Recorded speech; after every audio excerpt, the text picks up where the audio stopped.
Same old man. Game over. You're gonna need a bigger boat. So serious.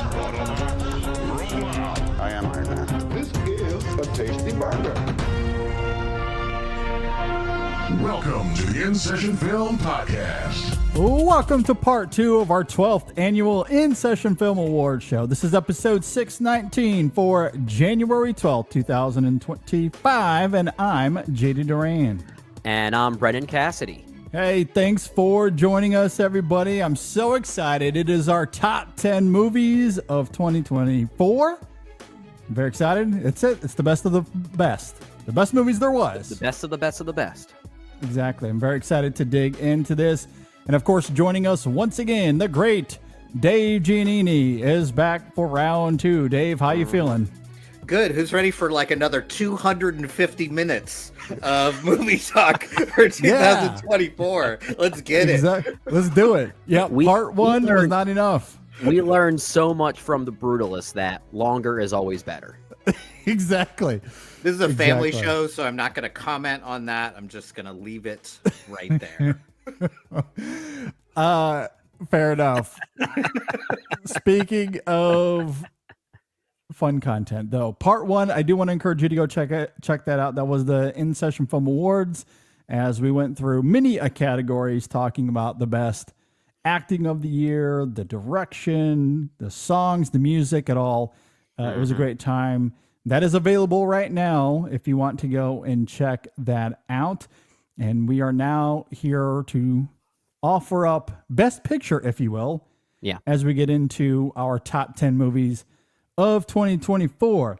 However, before we get into it, we usually begin the conversation by talking about the year on the whole. How did we feel about movies in 2024? Dave, we'll start with you. What did you think about the landscape that was cinema in the year of our Lord, 2024? Jeez, no pressure. Tell us about the landscape of cinema in a year.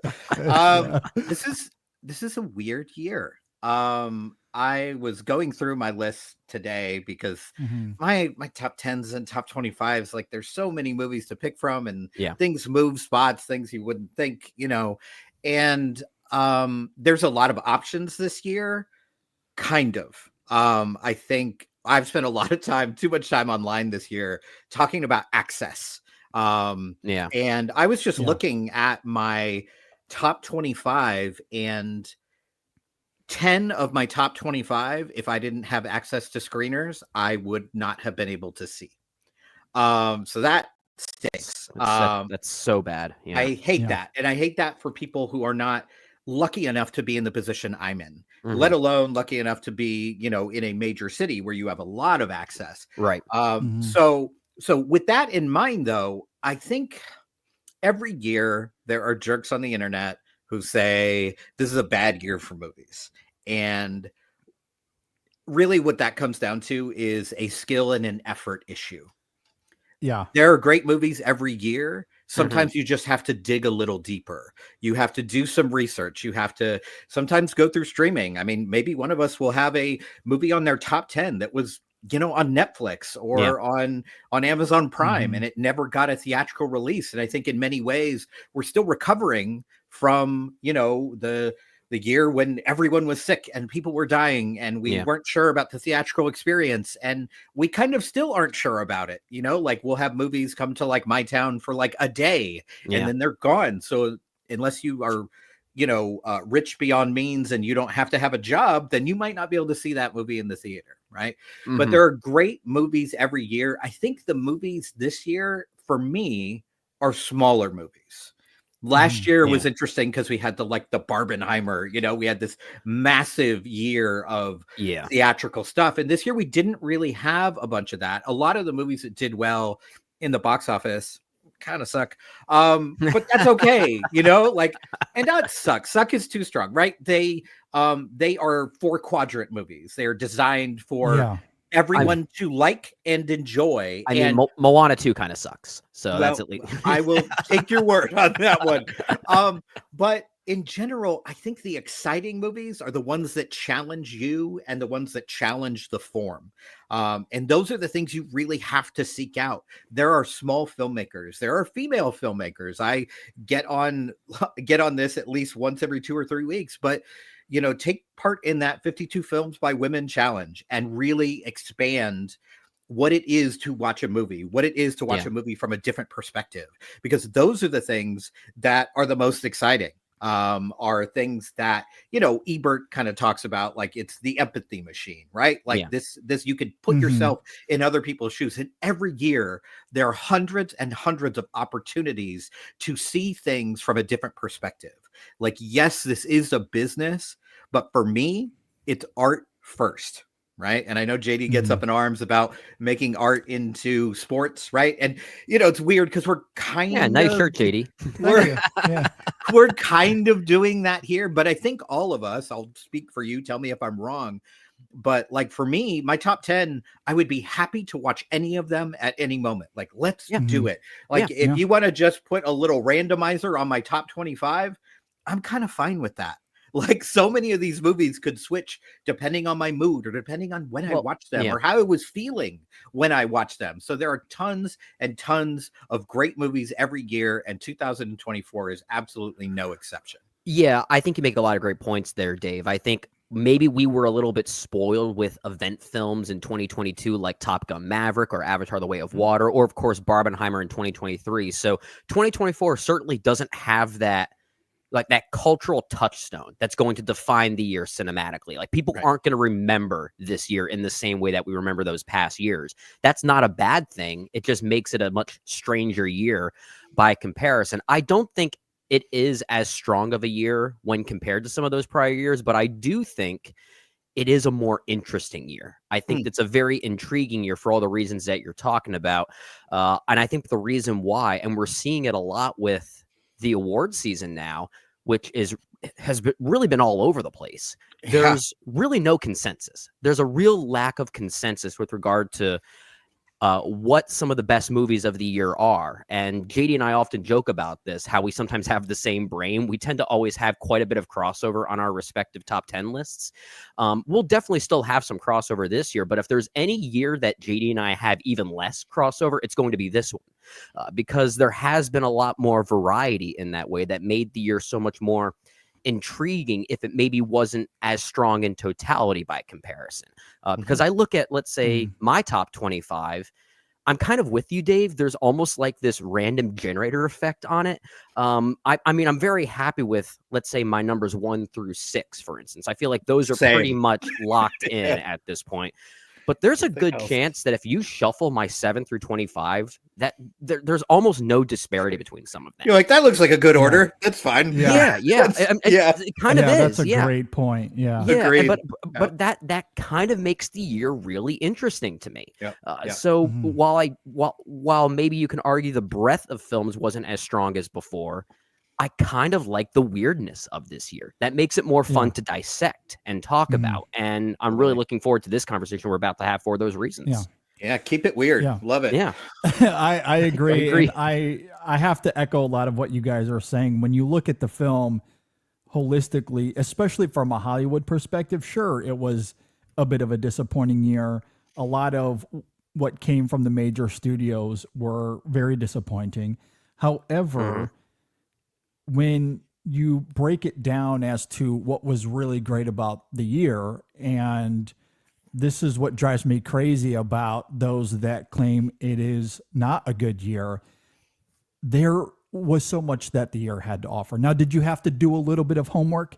Yes. Did you have to go out and seek some of these films? Absolutely. But if you're a cinephile, if you're a movie lover, and this is what you claim that you adore, that shouldn't be an issue. That should be something that fun. You're actively doing anyway. If you're going to listen to 3.5 hours of us, like, why are you not watching more movies? Exactly. It's so true, though. Like, given how many movies that we watch, there's no such thing as a bad movie year, because there's always going to be something worth talking There's about. always going to be something out there, because I revealed my list, for example, to my close family last night. and had a brief conversation with them. And of course, out of my top 20, none of them, my brother, sister, my uncles, none of them heard about hardly any of the films. Where's Gladiator 2? Where's Wicked? Where's Yeah. I don't expect them to seek out a lot of these movies, and that's perhaps a different conversation. I understand the disparity there. But when it comes to cinephiles and critics and art lovers, we're going to seek out these movies. And when you do that, there is a weirdness to this year, as Brendan is talking about, that I think defines how excellent it is. And I think that's why, to your point, Brendan, it doesn't have a defining cultural moment. But I think that's why, for me anyway, maybe not culturally, but for me, I think that's why I will always remember this year. It sticks out like a sore thumb in a really fun and interesting way, because this year is defined by innovative filmmaking. That's a good point. What will be the major theme when you look at least my top 10. I'm sure many of these films in your guys' top 10 are the same as well. Yeah, but I think it's a good theme. 2024 featured some incredible experimental filmmaking, some innovative, passionate filmmaking that we just haven't seen over the last decade or so. And I am deeply in love with that. I cannot wait to dig into that. That to me is what will come to define the year. It won't have a cultural impactful moment unless you want to consider something like Dune Part 2 or Wicked, perhaps, given how big those were at the box office. And when you look at the top 10 highest grossing films, boy, like it's pretty bleak, but you do have a Dune Part 2 in there. Yeah. You have a Dune Part 2 in there. I love the idea of like, oh, you don't like movies this year? You're not weird enough. Step up your freak game, and then maybe you'll enjoy movies more. Let your freak flag fly. I love it. Yeah, absolutely. But while spectacle wasn't great, and the spectacle that is great in 2024, where does that come from? It comes from filmmakers that are given an opportunity for them to do what they're great at. It's not just studio hollow nonsense, but aside from the spectacle of the year, so much of this year is defined by, indie films, directors getting to experiment. It's defined by animation, documentaries, as we talked about on part 1 as well. And it was dominated by international film. If you're willing to seek out the international market, holy Lord, 2024 delivered and more in that regard.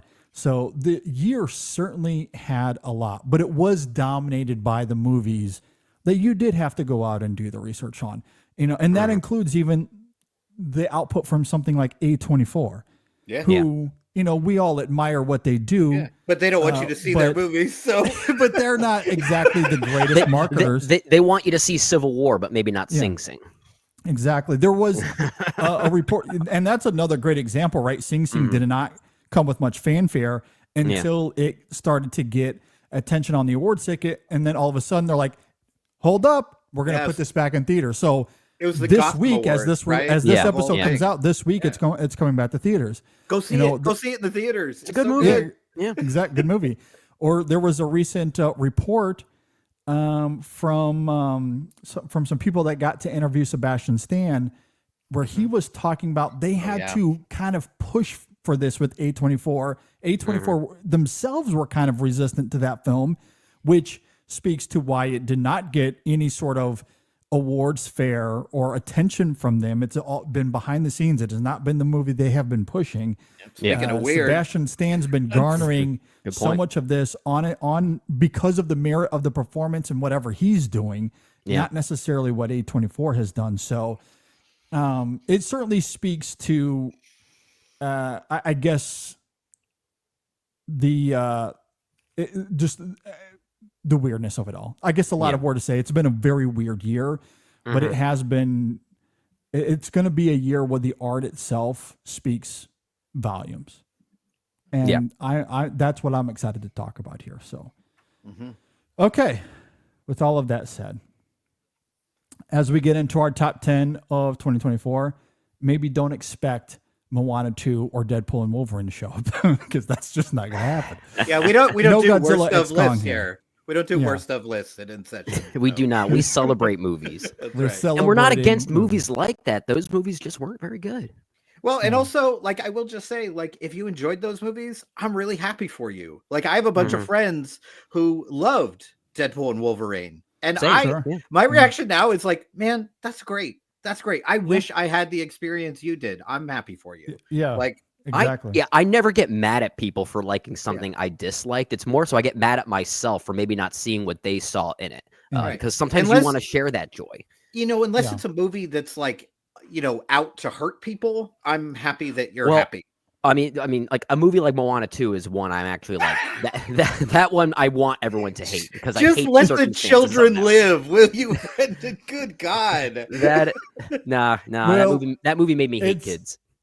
Well, that one is an interesting film because you're right, Dave. You want kids to go out there and enjoy it, but Disney deserves a hatred for that film because of the execution, like how that film came to be and how they screwed artists in the middle or in that process. Sure.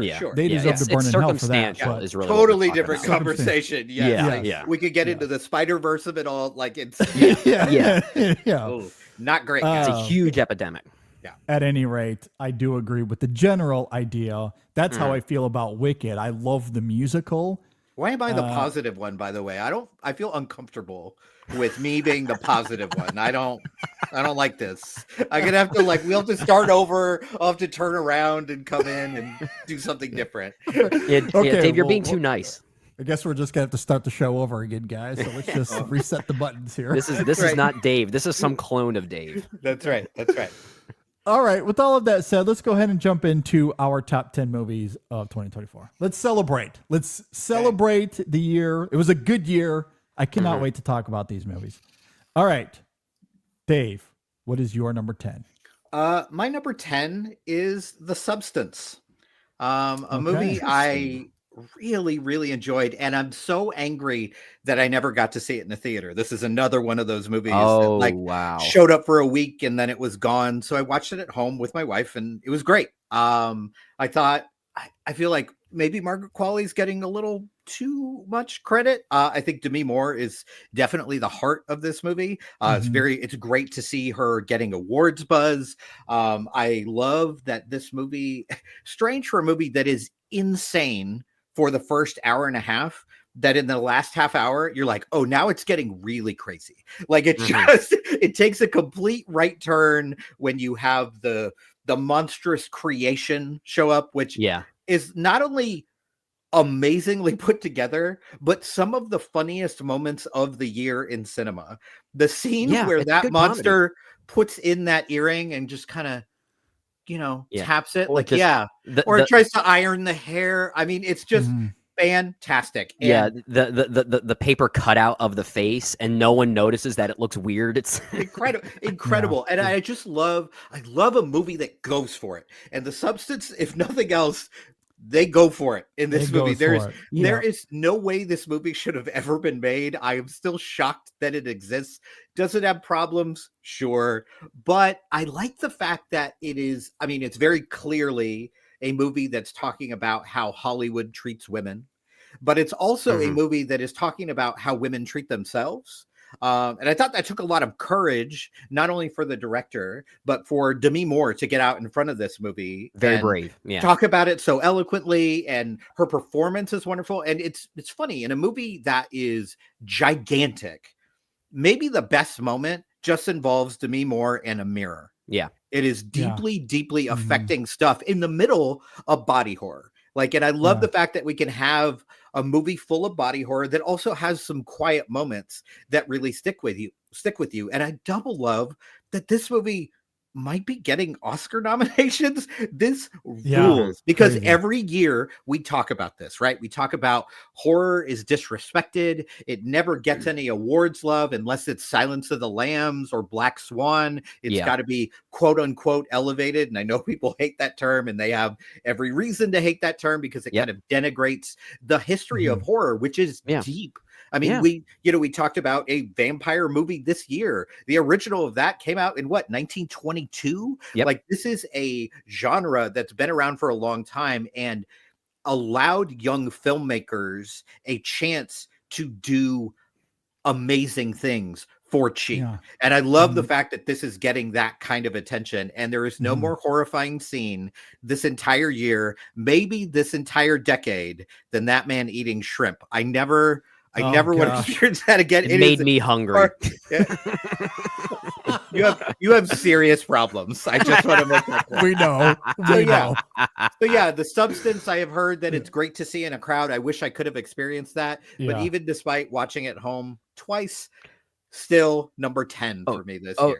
Yeah. I did see this with a crowd, and I will not forget one moment of interjection from the audience. And it's the moment where text on screen comes up that says, what does it say, like 4 or 3 months later or something like that, which of course implies, okay, this is going to get bad. Someone in the crowd literally went, oh no, when that text came on screen. I've never seen a timestamp like that elicit that type of reaction. You just know, because it is, I mean, it has already gone bad. There's like a chicken leg coming out. I mean, there's all sorts of things happening. And I just, I love the fact that basically there was no one, because this movie was made for cheap.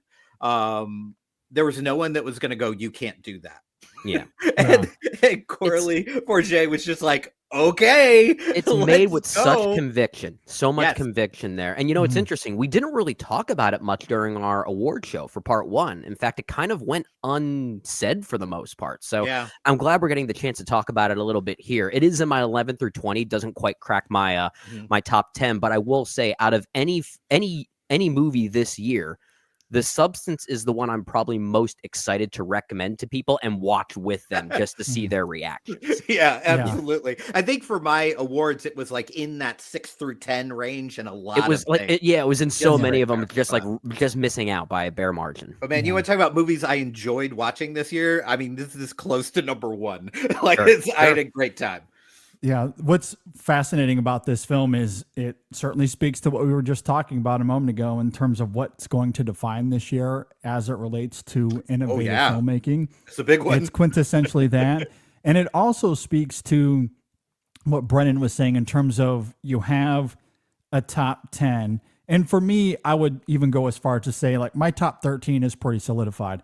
Anything after that, especially 14 through probably 40, I would even extend it that far for me, is that random generator. So right now, this film sits in that 21 through 30 space, but that's just because that's what the random generator put. If I was to spin that cycle again tomorrow, it could be number 14. At 14, exactly. Also, if you describe this movie at the beginning of the year, do you think that would have been in your top 30? That sounds like a movie that you're going to be like, well, that was enjoyably bad or whatever. But at least a lot of crafts going into that. There's been some behind the scenes showing up of the blood spraying on the crowd. It's just like, man, y'all, you should have paid your extras more. Whatever it was, you should have paid them more. I really want to see those behind the scenes extras for this movie. It's amazing. Yeah. Well, and they did put out that video. I don't know if you guys saw that. Behind the scenes. Yeah. It's great. I want to see more of it though. Fun. Like, I want to see the entire movie with that kind of behind the scenes action. Totally. Good stuff. Yeah. This will be a nice change of pace then, because my number 10 film is not necessarily one that challenges the form in a way like The Substance does. My number 10 is How to Make Millions Before Grandma Dies, the Thai film from Pat Bunatapat. I don't know if I'm pronouncing his name right, but I hopefully am. This is his feature debut from Thailand, which is really interesting. It's also the year's most egregiously manipulative movie of the year. And it knows it, and I kind of respect that, because, we often praise movies that sidestep saccharinity, right? But what about movies that actually lean so heavily into it, but do so in a way that does feel very sincere and honest and genuine? Maybe that's just as hard to do on the opposite end of the spectrum, and I do think this film achieves that very well. I think it's a very sweet film, and often very funny film about familial connection and inheritance. I love the supporting performance from Usha Simkun, as we talked about on part 1 of our award show. if there's anything maybe innovative about this movie, it's the fact that she's making her acting debut at 78 years old, which is pretty incredible. Yeah. So certainly not a film that challenges the form like many of the others that we're going to talk about that fit the theme of 2024. But again, I think there's something to be said about a movie that really leans into that emotional wearing itself on its sleeve kind of thing, and does so in a way that doesn't make you think that it's just gross and manipulative, even though it is. Like it does so with such sincerity, which I think is just as difficult to do. Yeah, that sincerity goes a long way. And this is another interesting film because I noted earlier, 2024, at least I would argue, was dominated in so many ways by international film. And even by those standards, this is a film that isn't really being talked about enough comparatively to like The Seed of the Sacred Fig, for example, or I'm Still Here, which is getting talked a lot about, or even Red Rooms in the critics sphere anyway. But this is a really charming film. And I think what's interesting is that given its premise, there is this emotional core to it that, sure, maybe it's a little manipulative to Brendan's point, but it's also worth noting it's one of the funniest films of the year. It is a really, really funny movie. In fact, I would argue it's more comedic in nature than it is emotional. Like that strong pathos doesn't really come in until the final 20 minutes of the film when the stakes are at their highest. But the dynamic between its two central characters, a grandson and a grandmother, it is often hysterical. And I think that's what's so great, as I noted in part one when we were talking about Usha Simcom, who was a Best Supporting Actress nominee for me, as well as Brendan, I believe. Her performance is striking. It cannot be overstated how phenomenal she is for essentially a first-time actress when she's having to create a character that doesn't really, like, she's very dubious of her grandson. Especially initially, like, and she calls him out. It's very bickery. She calls him out, and she's not afraid to like jab him and like rub him. It's really funny the way she kind of verbally barks back at him at times throughout the film. But because she's also diagnosed with stomach cancer, there's like a physical transformation that the character goes through, and how she taps into that is quite blistering as well. So like it's such a effortless performance. It's hard to believe. It is really difficult to believe it's from a first-time performer at that age, especially. It's incredible. Quite incredible. Yeah. Sadly, I haven't seen it yet. It's definitely on my list to see. All I want to say is I can't believe the guy who hated Brooklyn is liking this movie that's emotionally manipulative and saccharine. So a fair point. I think I've come of age quite a bit. There's a good chance that a rewatch of Brooklyn is going to put me on a different spectrum. All right, we need to do a reunion episode. We absolutely need to. And I will eat crow if I do come back saying that this is actually a really good movie. Well, in 2025 is a good year to do that because Brooklyn came out in 2015. So it will be celebrating its 10 years later. A lot can happen in 10 years. Yeah. Very, very exciting. All right. My number 10. This somewhat speaks to a little bit of that random generator effect in some degree, at least as it relates to my, not just my top 10, but as I noted, my top 13 is pretty solidified. As of a few days ago, this was just outside my top 10. I do think that when I look at it objectively, there are certainly a few other films I do think are probably better. However, I'm an emotional person, and I'm going to let my emotions out on my sleeve once again here, because as I was going through my list yesterday, I was listening to some music, watching my youngest play, and he decided to come sit on the couch with me, just kind of randomly, as he was kind of playing with his toys out in the living room. And so he jumps up on the couch and he's just sitting there next to me watching his iPad or whatever he was doing. And guess what track comes up next on my playlist, as if it was from God herself sending me a signal? It was a track from The Wild Robot. Of course it was. And guess what I did? I lost it. Shocking. Yeah.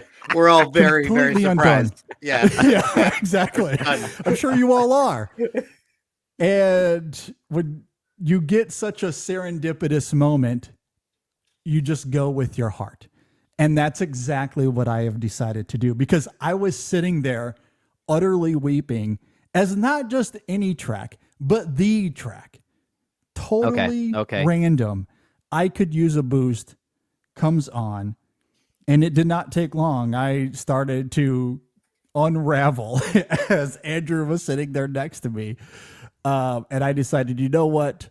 I'm going to bump this up. I love this. It evokes so much in me. I don't even have to be watching the movie. I hear a cue from that incredible score from Chris Bowers, and it moves me. And when you're able to tap into such a deep emotional core like that, I feel like this has to be in my top 10. So The Wild Robot is my number 10 movie of the year.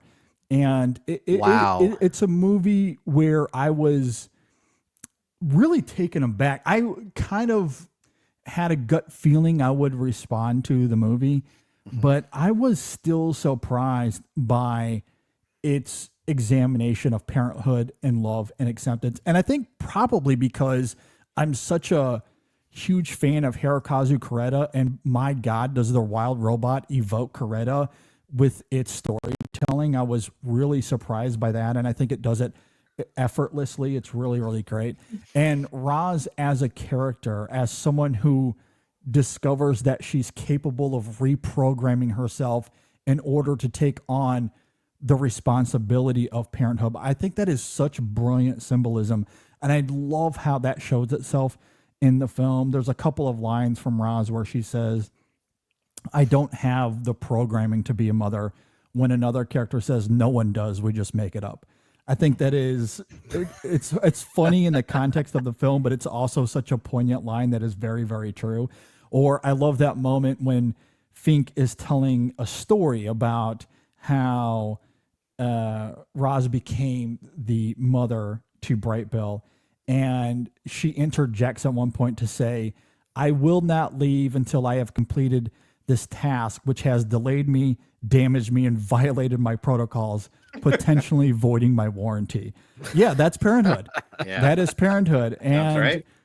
I guess for a little transparency, Dave even got to see a little bit of that right before we hopped on here, where I was trying to say goodnight to my son, and he just was having a moment. The curtain is lifted. That's right. Your protocols are violated often, but again, it is about reprogramming yourself and discovering that. And as you discover that, part of that discovery is realizing that at a certain point, your kids have to grow up to be who they are. And that's when the film transitions from Hirokazu Koreeda to what I think is one of the best films of the last 10 years, and that's Midnight Special. Yeah. The Wild Robot is the animated Midnight Special, and it absolutely destroyed me as it transitions into that. That migration scene I talked about a few weeks ago is my number 2 scene of the year. Absolutely love it. I love the vocal performances here. Obviously, I love that score. It was my winner for Best Original Score, Chris Bowers. God bless him. Absolutely love this movie. I just was sitting around yesterday with Andrew next to me. I realized that this had to be on my list. So it's here at number 10. I'm shocked. I'm genuinely shocked. And I don't say that jokingly. I am actually genuinely shocked that this is only your number 10. I'm not kidding. Like if I were to make a guess as to what your top 10 were, JD, I would have guessed this at like number 2 or something like that. Like I am genuinely shocked that this was at one point, maybe a few days ago, just teetering below your top 10. Like No, that is insane. As of yesterday, it was outside my top 10. Yeah. And that's because, I'm obviously an emotional person, but there is a level of logic and objectivity that I also try to live by. I don't let my emotions always run my life. That's not necessarily a healthy way to live all the time. Because I think when I step outside of my emotions, I can look at my list and go, yeah, the films I have and when you hear them, you'll understand the films I have at 11, 12, and 13 if I replace them with this 10 spot, I mean, you guys wouldn't have batted a 9, but like that makes total sense. Right. Makes total Right. sense. And then as I went with the rest of my list, you wouldn't have had any issue with the other selections that I have here. So, you know, I don't think there would have been any fuss whatsoever, but yeah, I mean, I just tried to, this is one of those moments where I was wrestling between that duality of objectivity and subjectivity. And, you know, I guess when God intervenes as she does, I decided, you know what, I'm going to take that as a sign. The wild robot. You know, and there's Roz is God. there's no such thing as subjectivity anyway. This is all it. Yeah. If you're talking about movies and you're not talking about the emotional reaction you have to it, you're doing it wrong. This is the whole point. And I was looking at my list, and you know, part of me wanted to like lie and be like, I'll talk about this movie later, like it was in my top 10, but it's not. But it's number 30. You know, it's a very good movie. And then I was looking at my list, and like basically from 1 to like 110 are 3 stars and up. I like a lot of movies this year. You know, there's very few movies that I was like, oh, what a painful experience. You know, like it was a good year. It's a good year in terms of average for me. But The Wild Robot is a lovely movie, and it's perfect for your top 10. I'm happy that it's there. Yeah. and It's a very good movie. And just to be clear, when I say objectivity, what I really mean specifically is how I view these films in terms of the quality of them versus how I might, you know, so might react your emotionally subjective objectivity is what we're. Yes, that's kind of how I look at That is not confusing at all. No, I know, but like that's No, how I kind of want to. I know what you I mean. get it. Yeah. Yeah. So yeah, I mean, there's a difference between best and favorite. You know, we're talking about favorite. Thelma maybe might that's be a my better number way to phrase one. it. You know, it's So that because that's all. Because you're right. Objectivity in art is not really something fool's that's errand. oil and water. It is. Yeah. Absolutely. But yeah, so like I think there are I would argue there might be better movies than The Wild Robot. I'm certainly willing to have that conversation. You're like, yeah, there are 9 better. This is number 10. There are 9 better. But I think even among those that like again that 10 through 14 range, I decided to go with my heart. Nice. Instead of my brain. So at any rate, the heart's a good place to live. To our number 9 films. Dave, what do you got at number 9? Okay, number 9. This will probably not be a surprise for those of you who listened to the last episode. I mentioned this movie a lot. My Old Ass is my number 9 movie this year. Good movie. I love to be surprised by a movie. Like I saw this movie just thinking like, I like Aubrey Plaza. She's funny. It'll be good enough. It'll entertain me for an hour and 40 minutes. And I was highly emotional watching this movie, and I was not expecting it. And it's essentially about a teenage girl who takes some drugs and meets her future self. And they communicate and they kind of talk about who you should avoid and who you shouldn't. And maybe one of the most touching, beautiful romances of the year, and kind of talks about how even if things end badly, the journey might still be worth it.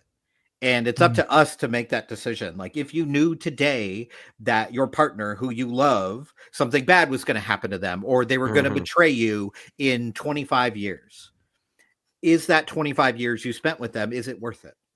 And this will be posits that yes, it absolutely is worth it. Not only because that person is great, but because that's going to teach me lessons that are going to improve me. I'm going to be better for this no matter what. And as I mentioned on our last show, there is a closing scene with Aubrey Plaza that is one of my favorites of the year. And she proved to me that like she is more than just like snarky and funny and a solid actor. She's actually quite good. And there are a lot of actors that would have flubbed this scene. And I was so impressed with her. And also Maisie Stella, who is, in my she carries top, it so well. She was in my top 5 of actresses this year for all movies. Just a lovely, incredible little hidden gem. And yet another movie by a female director. My number 10 and my number 9 are both by a female director. And if you don't seek this out, there's experiences you don't get to have, which is kind of, it falls in line exactly with the movie My Old Ass. Like, you have Yeah. to have these experiences. You have to try new things. So My Old Ass is number 9. Yeah, it Yeah. very much a big surprise movie. And I think the biggest Big surprise time. for me was, and we talked about this during our review of it, JD, how much of it thematically by the end, it's reminiscent of Denis Villeneuve's Arrival. Arrival. It's It's Arrival. absolutely Yeah. Arrival in Oh, many yeah. ways. A little Yeah. funnier. A little funnier. Yeah, for Yeah. sure. Maybe Little. a little bit funnier. I don't know. Bad. I mean, I laughed quite a bit during Arrival. No, I'm kidding. But it also speaks to the breadth of how many great movies actually did come out in 2024. Because for how much I really like this movie, I'm looking at my list right now that I have on Letterboxd. I have this around number 50 of all places. But this is still easily at least a 3.5 out of 5 on Letterboxd for me. Which, in my This is opinion, what I mean. yeah, Like, but like mathematically, that's still like a 7 out of 10. It's the same equivalent. So that means it's a very good movie. That's how, Yeah. and I think it is truly quite good. that means Yeah. there are at least 50 movies this year that are a 7 out of 10. That's a great year. That's good. That's good. I have this rated 4 stars on Letterboxd, and it sits at 38 for me. Yeah, there you So go. Yeah. again, it's very much in that wheelhouse of, random generator. Who knows where it Yeah. would fall on the next spin? And I thought of Arrival easily when watching this. It has the central ethos. It just takes a very different tonal approach to it. And that ending scene you're talking about there, Dave, I think is really, really great.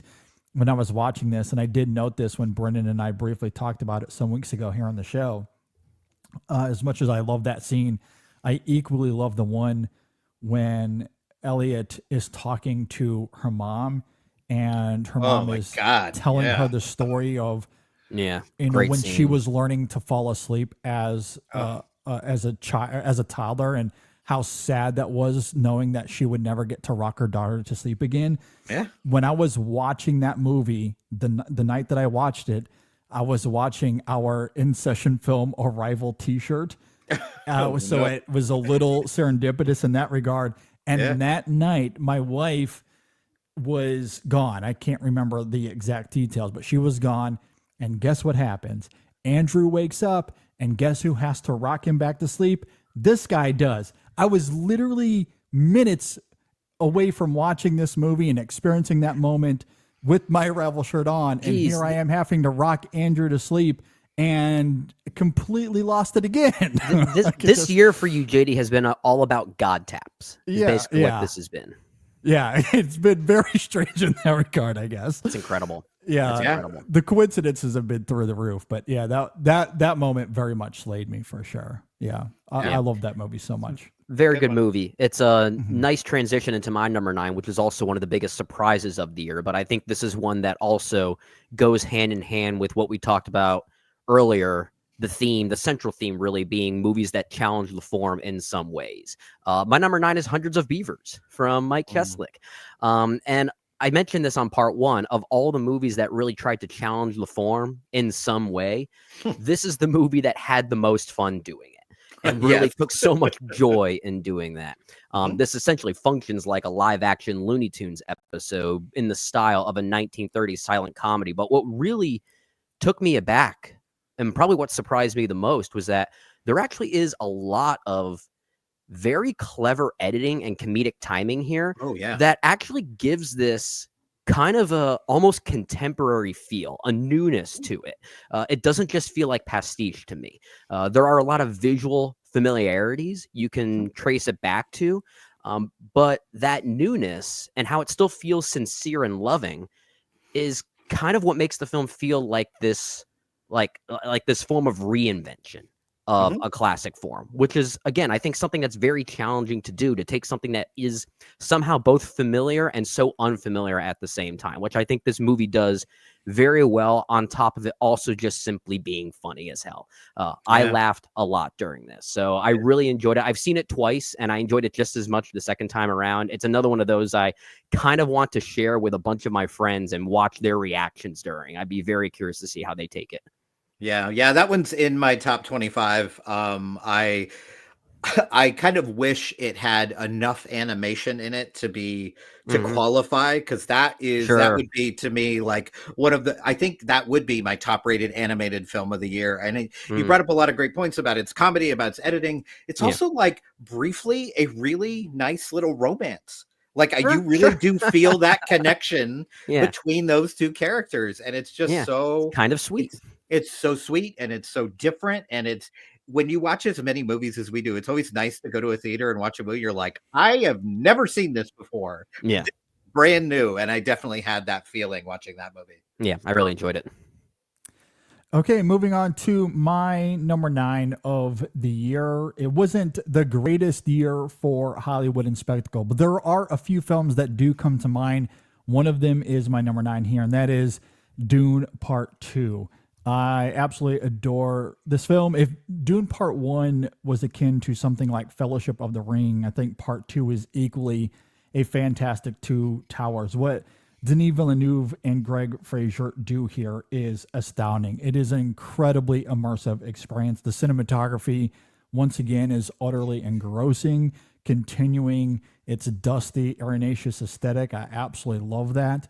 The one thing that arguably stands out the most here, though we do see this a little bit in Part 1, but it's the emphasis of the scope in Part 2. The scope and scale, as great as it is in the first one, is 10 times more that in Part 2, and it is absolutely phenomenal.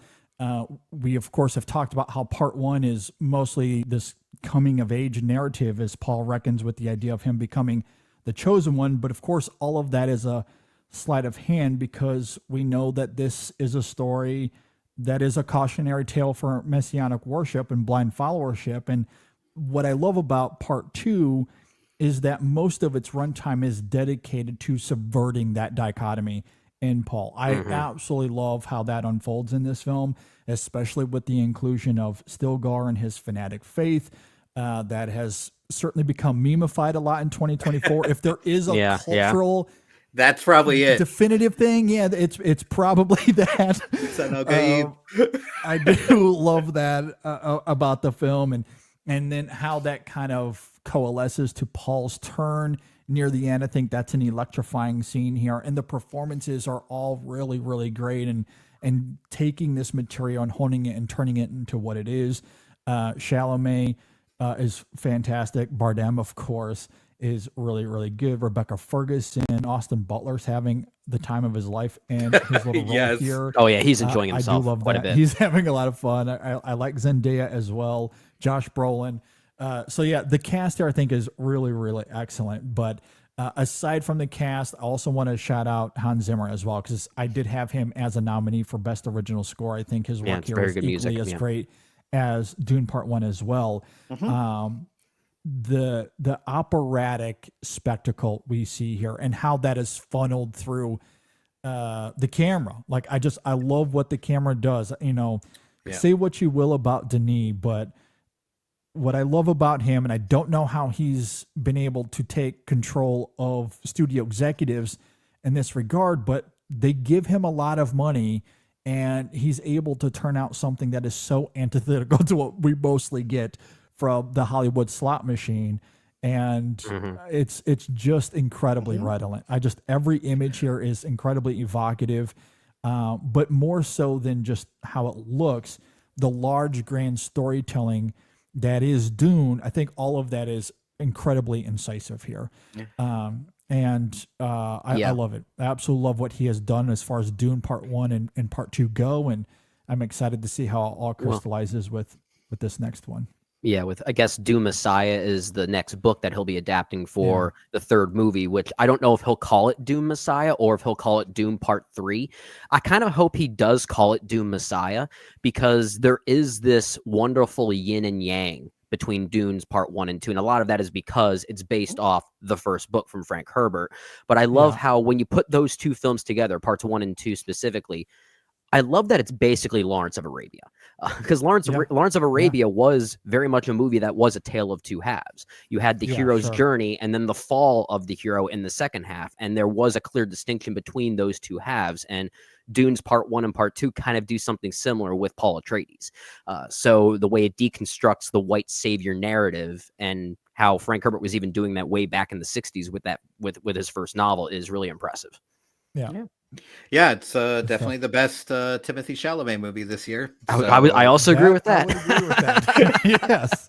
But I'm glad you mentioned Zendaya, because I think she's kind of the low-key MVP of that movie. I think she does give the best performance in the movie. She's incredible. She's really, really good. No, but this one, unlike Part 1, no naked Oscar Isaac. So, I know, that's sad. A little downgrade. So. The world needs more of that. I know. I was really looking forward to that in A Complete Unknown as well. And no, it's nothing. Oscar not any Oscar Isaac. Just I know, just wasn't there at all. Well, I was gonna say, as much as I think Inside Llewyn Davis is a masterpiece, it would have been even more of a masterpiece had he stripped naked. Yeah, well, yes, Exactly. yes, absolutely. All need more naked Oscar Isaac in our lives.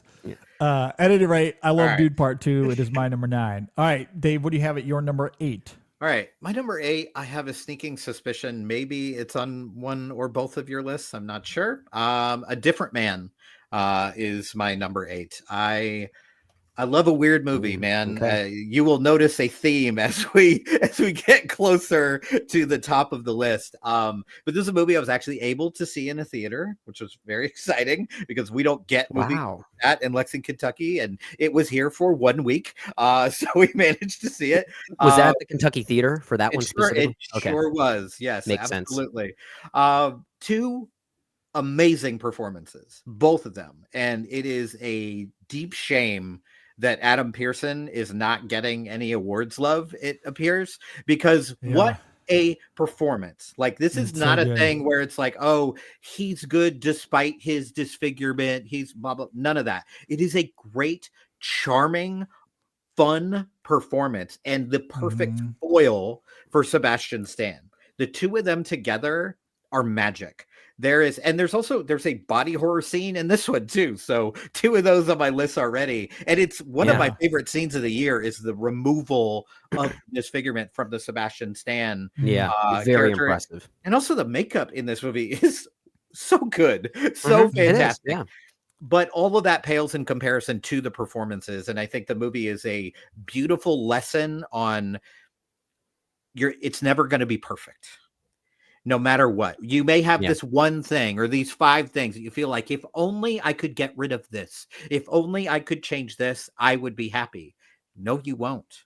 That's not where your happiness is going to come from. It has to be internal. It has to be you doing the work. You can't just get a surgery or take a pill and then everything is okay, because underneath, in this case, that disfigurement, you are still yourself. And if you haven't worked on yourself, you are going to be sad. You are going to be broken unless you do the work. And I adore this movie. And I kind of just want to go watch it again right now after talking about it. There's so many layers to it. Yeah, I'm not surprised to see this on your list in particular, Dave, because I think it is perhaps the most psychologically stimulating movie of the year, and really gets into a beautiful notion about what it means to love yourself first and learning to love yourself first. I think it's a very powerful notion. Again, random generator effect happening here. This is one of those movies that in a couple days might find its way back into my top 10. It's currently my number 11. So it's one of those cases where it just missed my top 10 at this current point, even though I think there are aspects of it, especially from the script writing, that are among the best of the year. Probably one of the smartest, if not the smartest films of the year. Yeah, and if we'd done this yesterday, it would have been my 14. So it's just like everything about this. Yeah, it's a time capsule exercise in many ways. Because I sat down about an hour before the show, and I just like, okay, let me with your watching your son play. And then he jumped on the couch and got none of that. None of that. Alone as I was meant to be, I was watching. I was just sitting there and being like, okay, let me think of this in terms of the context of the year. And like, let me think back to these movies and rearrange some stuff. So, if we had done this yesterday, totally different list. Not totally different, but some changes. Yep. Yeah.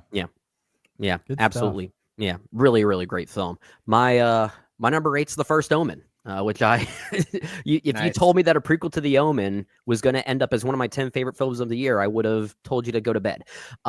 This is one of the more surprising films of the year for the reasons we talked about during part one, because with Disney now exploring their back catalog of their newly acquired 20th Century Studios, with movies like Prey and Kingdom of the Planet of the Apes and even Alien Romulus, a lot of these movies I don't love, but it's exciting to see them let their filmmakers really try to cook with those respective films. I think all of those films have issues, but even a movie like Alien Romulus, I don't really care for that movie. It's really well made, which I appreciate that these movies have a old school tangibility that we just don't quite see anymore. And The First Omen is another great example of that.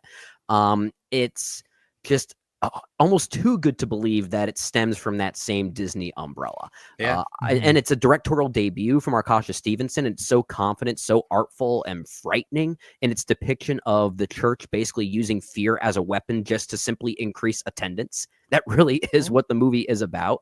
And a great lead performance here from Nell Tiger-Free that's very committed and very brave, doing some things that most commercial films in any capacity wouldn't even dare to do.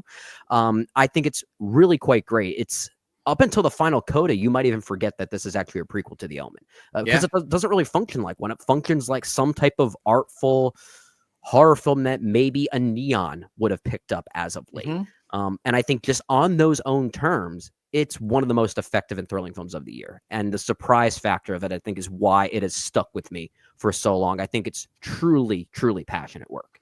Yeah, I wish more studios did this, right? It's low risk, high reward. Like, just absolutely. Like if you made a terrible Omen movie, in 5 minutes, people would forget about it. But because you made a good one, people are still talking about it in the horror community at the end of the year. That's cool. I agree.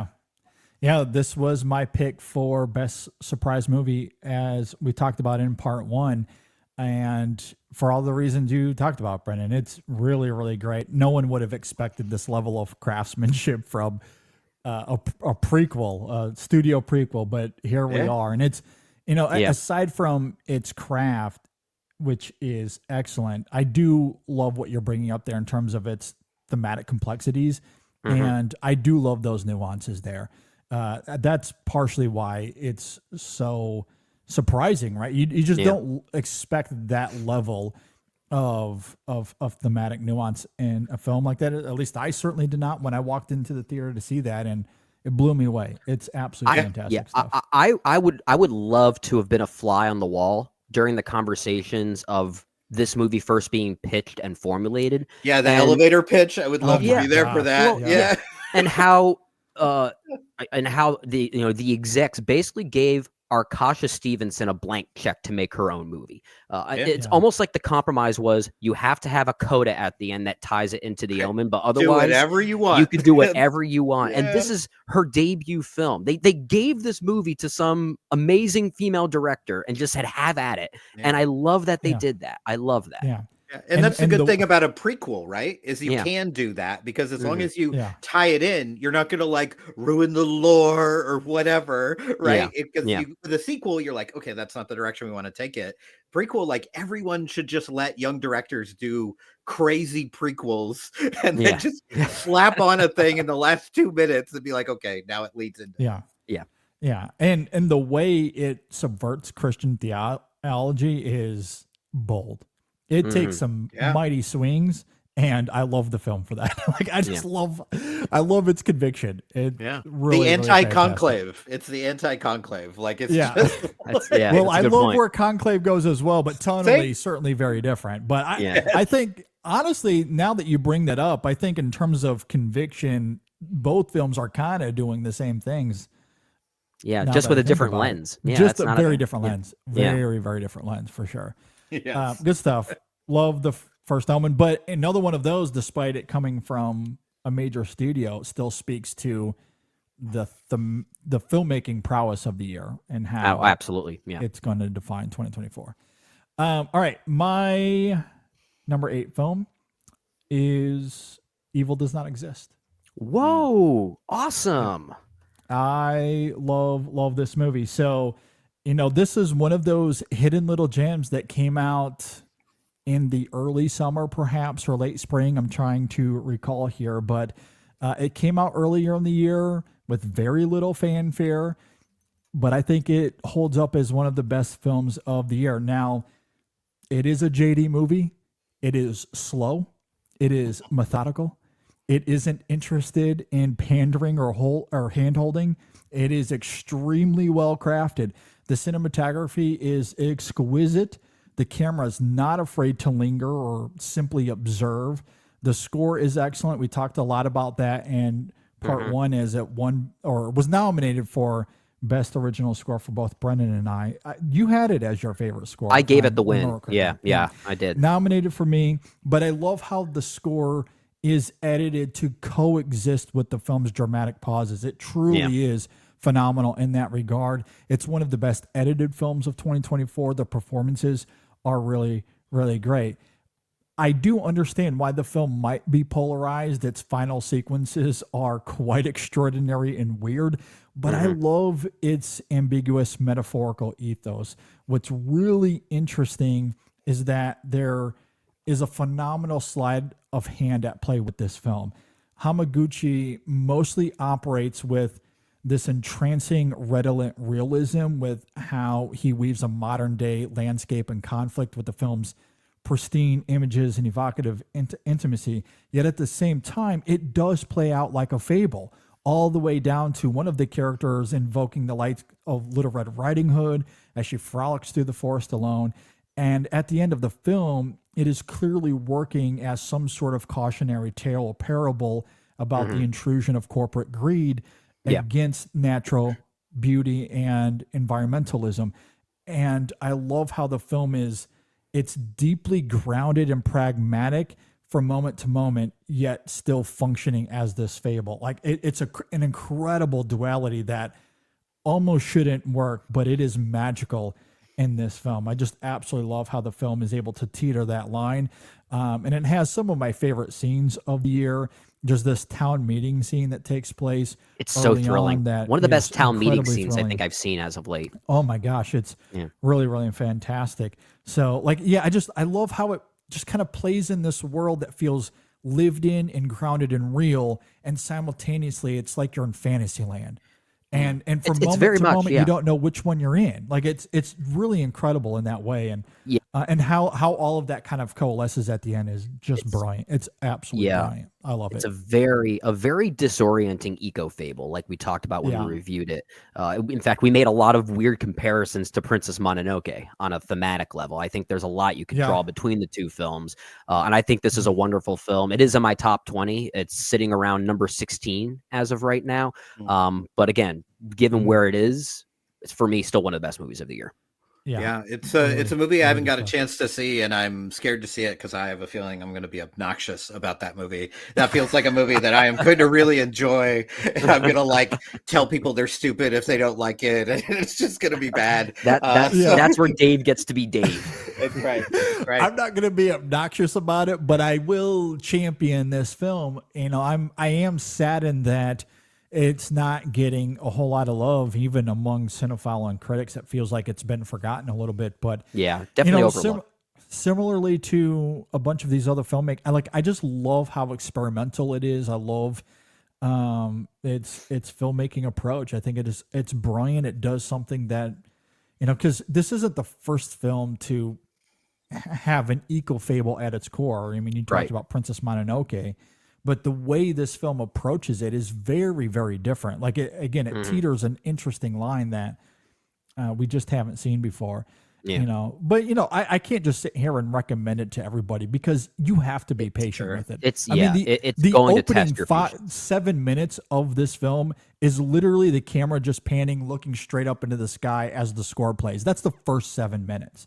And then you're just frolicking through the forest for the next 25. So you have to kind of be patient with it, but it's my jam. Even when you describe it that way, if I hadn't seen this movie, that would have gotten me right to go and watch it. It's so good. That's a great hook for me, especially when the score is as good as it is. But that's a fascinating contrast to the end of the film, where there's certainly a lot more happening on screen. But you don't know what the hell is going on. Yeah, it's very hallucinatory by that point. Very hallucinatory for sure. So. Yeah, I love it. I absolutely adore it. I think it is one of the best films of the year. it sits here at my number 8. All right, on to our number 7 films of 2024. Dave, what do you got?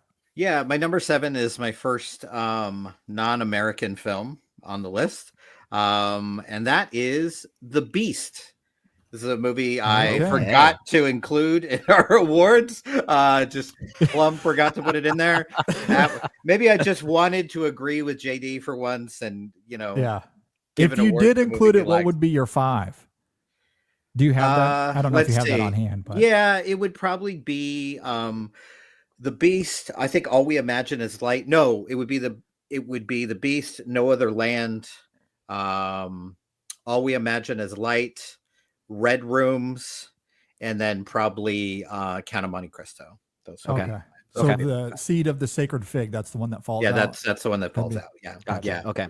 Yeah, a movie that actually gets, like, it sounds awful to say, but gets a little bit worse the more I think about it. The further I get away from Seed of the Sacred Fig, the less I like it. So, yeah. And it's a bummer given given how it was made, and we have to praise the it's very you very want bold, the movie to for be sure. more successful and for sure. But those are two different things. Like, it can be brave and a little disappointing in its ending. Yeah. That's fine. Yes. Movies are hard, man. It's both. They're not easy. Yeah, Exactly. Movies are hard without threat of death. Like, they're really, really difficult to make. Exactly. So the fact that he made a watchable movie at all in those circumstances should be commended. Yeah, for sure. But The Beast, a really hard movie to describe, set in the future where emotions they want to get rid of them completely. And it kind of takes place in all these different all these different time structures. Léa Seydoux and George McKay, two of the most watchable actors working right now. George McKay, also, his French is incredible, which I did not realize he could do that. So that is upsetting that he's that good at that as well. I don't know that there's a better looking person than Léa Seydoux, so that certainly helps. But she's also a very talented actress, and I think this movie is one of the first that really stretches her as an actor. She has to do a lot of different things in this movie. And it's a long movie, and it's essentially a two-hander. Like, there are other characters that come and go, but it's really these two. It's just those two. Yeah. And it's, the Beast could be many things. But most likely it's about how scary it is to love. Like, and that's a terrifying thing. It's a universal idea. Yeah, absolutely. And visually, this movie is stunning. It has a lot of big ideas. It's a movie I kind of avoided for a while because I was like, I don't know, this is 2.5 hours, and it's a lot. It's going to be a difficult watch. You could just tell from the trailer that this was not going to be a like, oh, this is a fun time. This was not Count of Monte Cristo, right? This was not a movie where you're like a fun swashbuckling adventure. It's not that kind of movie. It is effortful, and I totally understand if you hear me say this is in my top 10 and you're like, you're crazy. That movie stinks. I had a terrible time watching that. I totally get it, because if you don't get on its wavelength within the first 15 minutes, it's going to be a struggle. It's going to be a slog because for a movie with these big ideas and big events, it doesn't move very quickly. Like, you really have to sit with it. And you're constantly, the first time I watched it twice, and it's even better the second time. The first time through, you're just like, what is happening? I don't understand. Just got to let it envelop you. Where are we now? Why is there a doll factory? It's Cloud Atlas, but French. Yeah, but good, because Cloud Atlas stinks. David. Stinks. Oh, bad David's movie. back. The Beast, really, really great movie. Stop comparing it to Cloud Atlas and bad movies, because this is good. Okay. Oh my God. I mean, I don't hate Cloud Atlas. You knew what was going to happen when you invited me on these shows. Oh, this for is sure. 5 hours in. Yeah, we have to get eat a crow. little angry. We knew it was happening. I'm surprised it took us this long to get I was here. so well behaved on the last episode. Here we are. Hey, you're still doing pretty well. You just have this one moment where Dave really comes out. That's right. I know. But yeah, Rein it back in. Yeah, this is a really good film, though. I have Agreed. this at number 14 on my list. Nice. I really, really like it a lot. One of those that was teetering on whether this was going to be in that 10th spot until my son decided to completely ruin that whole thought experiment. But I do really love this a lot, and I love what you're saying in terms of what this film is about. it is this visceral excavation into the role that technology plays in our lives and the emptiness it causes, but how it kind of fights back against that with its two characters and how openly we see their yearning and longing for each other throughout the film is really, really great. So it's a film that isn't subtle necessarily in what its premise is. No. But it kind of fights fire with fire, so to speak, with those two characters. And I love that in the film. It tricks you in different ways. Like Yeah. there's an originality to it that I think is really neat as far as what it does from a filmmaking standpoint to mask the fact that there might be a very, I don't want to say obvious, but a very crucial and central universal idea there. It's like, is this a monster movie? Is it a ghost movie? Is it like, there's so many things going on and it could go in so many directions. Like you could have 9 different versions of this that would make sense. I love the parallels that are happening between the 3 main stories and how they almost mirror each other, and then similar events start happening again and again. I thought that was really quite. No matter when we are, here it is. Yeah, and not just from a storytelling standpoint, but from a visual standpoint as well. I noted this when we did best scenes of the year last week, that the house raid sequence in this film was one of my honorable mentions, and I love how it parallels to the opening scene of the film, where it is the same moment, only one was with green screen. But it's very fascinating thrilling. how that works. It's very thrilling stuff. And to call it thrilling is a nice transition into my number 7, which I think is one of the best pure thrillers of the year. My number 7 is Rebel Ridge. I knew this was going to happen. I think this is a very, very good movie. Jeremy Saulnier's latest is, I think even he has described this as sort of a mixture of First Blood and Michael Clayton. And I do think that's a pretty apt description, because it's basically at its core an 80s genre film, but made with a more kind of contemporary sophistication, like a Michael Clayton would have. And I think it's also a film, and why it's so high on my list is that it has the tendency to slowly reveal itself the more you think about it. Its notions on small town corruption, like we talked about during our review, JD, are certainly there, and they're very crucial. There are also some further ideas that I've been uncovering further about how such bigotry can stem from such desperation from the other side of that coin. Without necessarily humanizing that side of the coin, but I think it does so by giving an interesting understanding of what their thought process could be. And the film just keeps revealing itself more and more, with layers upon layers being peeled back in a very smart and clever way, which is why I thought it was one of the better scripts of the year, like we talked about on part 1 for our award show. And of course, having a star-making performance helps, with Aaron Pierre there. I cannot believe he was not the original one tied to this movie. It was meant for John Boyega. I can't imagine anyone else in this role. It's so perfectly cast and so perfectly performed. I think one of the best performances of the year, like I talked about in part 1. Really quite great stuff. A thrilling entertainment film. Love it so much. Yeah, I love that one too. It's in my top 25 this year, and it definitely took me by surprise. I like Saulnier a lot. I think Green Room is almost a perfect movie. I think Blue Ruin is great. And then he has some missteps in there. But I was still excited to see this one, and it definitely did not let me down. It's really, I think is there a better small town racist than Don Johnson? Like he was made for this kind of role. Like if you look at stuff like the Tarantino movie he did, like Django Unchained, right? Yeah. He's like, runs the plantation. And here I'm like, you're a little too comfortable here, sir. Could you also make the argument for his appearance in Knives Out a little bit? Yeah, as well? 100%. Yeah. You're onto something. There's a theme brewing here with Don Johnson. But he's so good at it. He's very good at it. Very effective here as well.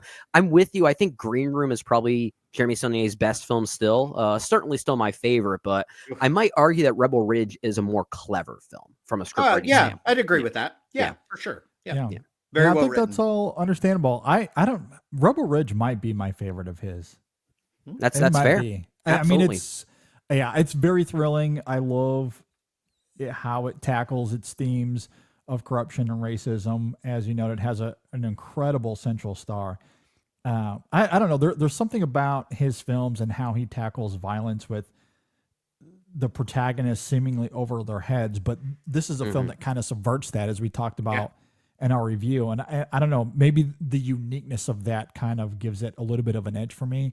I'm Mhm. not really too sure. That's a fair point. Yeah. And the fact that he's like unwilling to kill. Like you made Yes. a Rambo who's like, but we stop right here.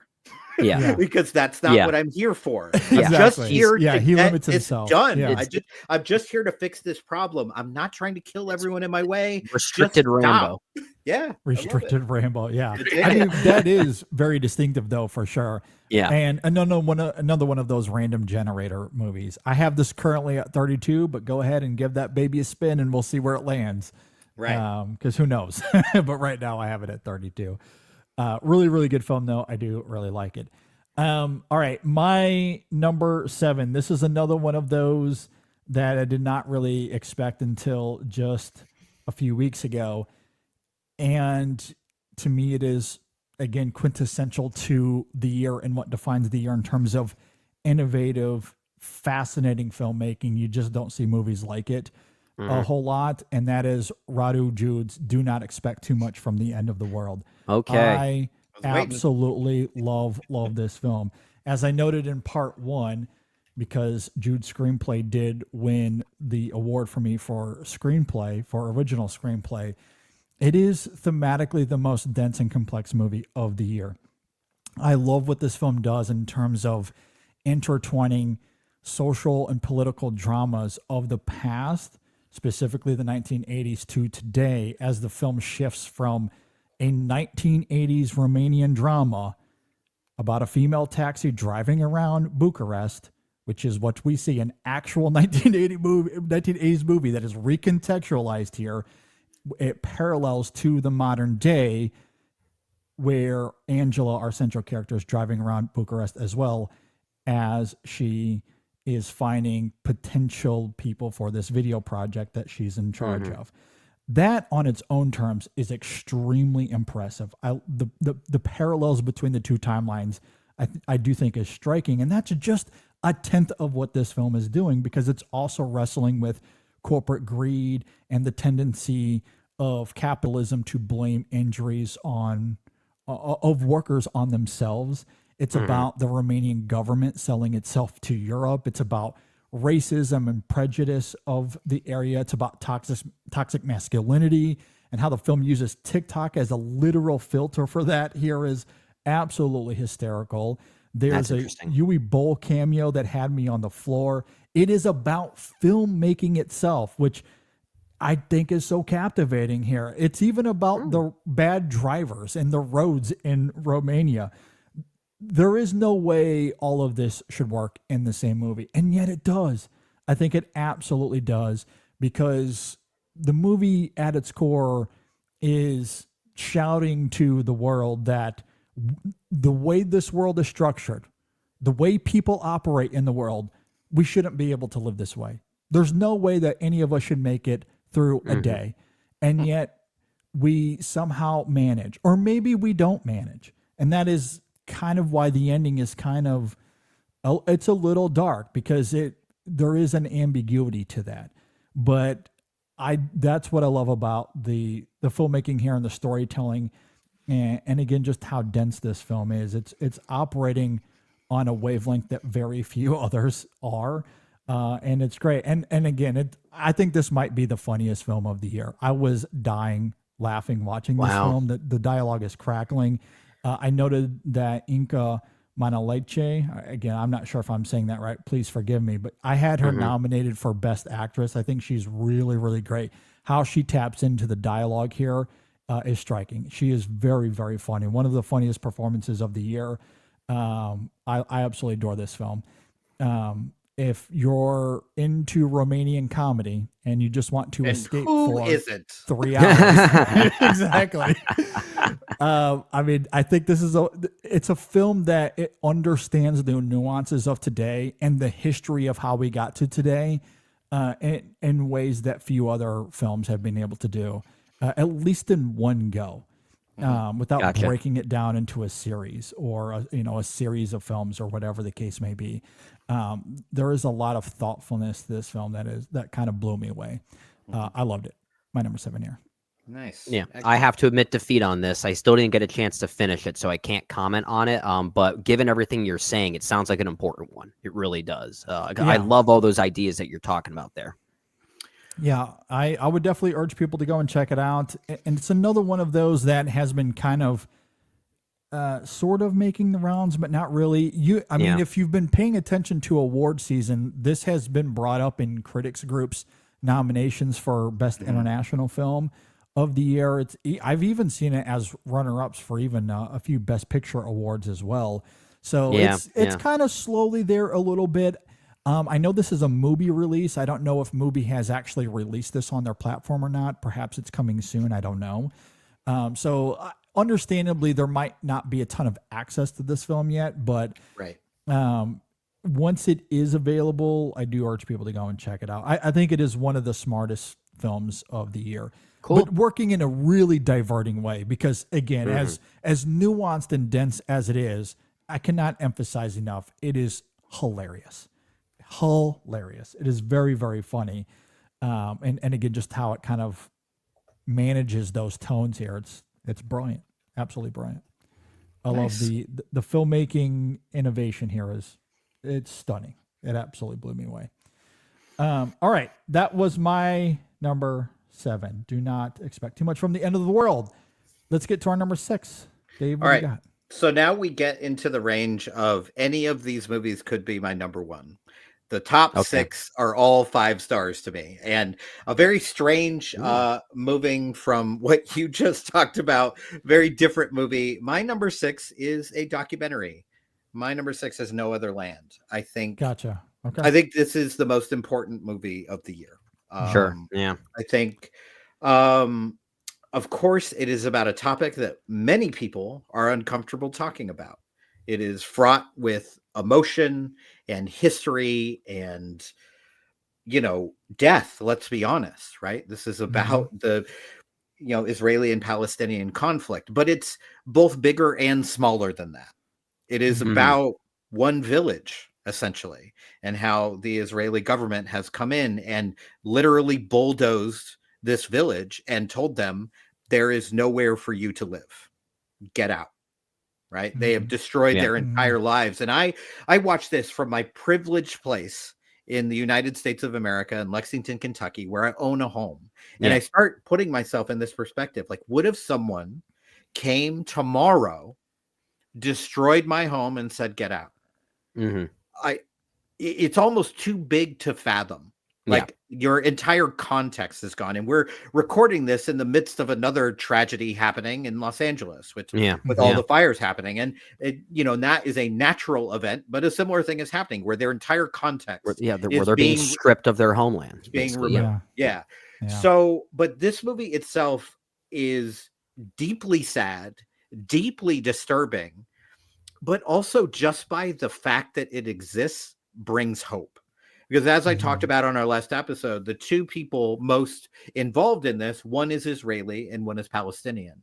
And they are friends and they are working together to do whatever they can to make a difference, right? And sometimes it must feel to them like trying to empty the ocean with a shovel.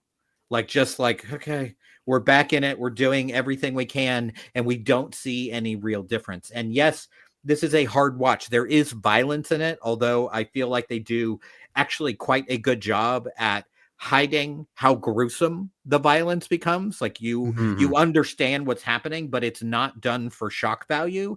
It is done because this is really happening right now. And there's not very many movies I say this about, but I don't care if you're uncomfortable with that kind of violence. You should still watch this movie because it is really easy for us from our places of privilege to ignore travesties that are happening across the globe.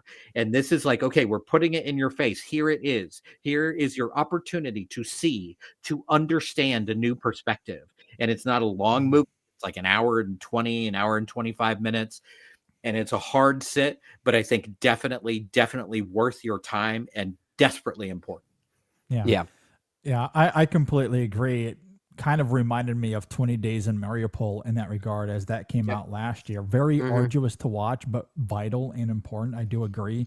And it's interesting what you're talking about there, Dave, in terms of how these two individuals, Yuval Abraham and Basil Adra, how they're doing everything they can to make a difference, but perhaps it feels like they're shoveling the ocean with a shovel.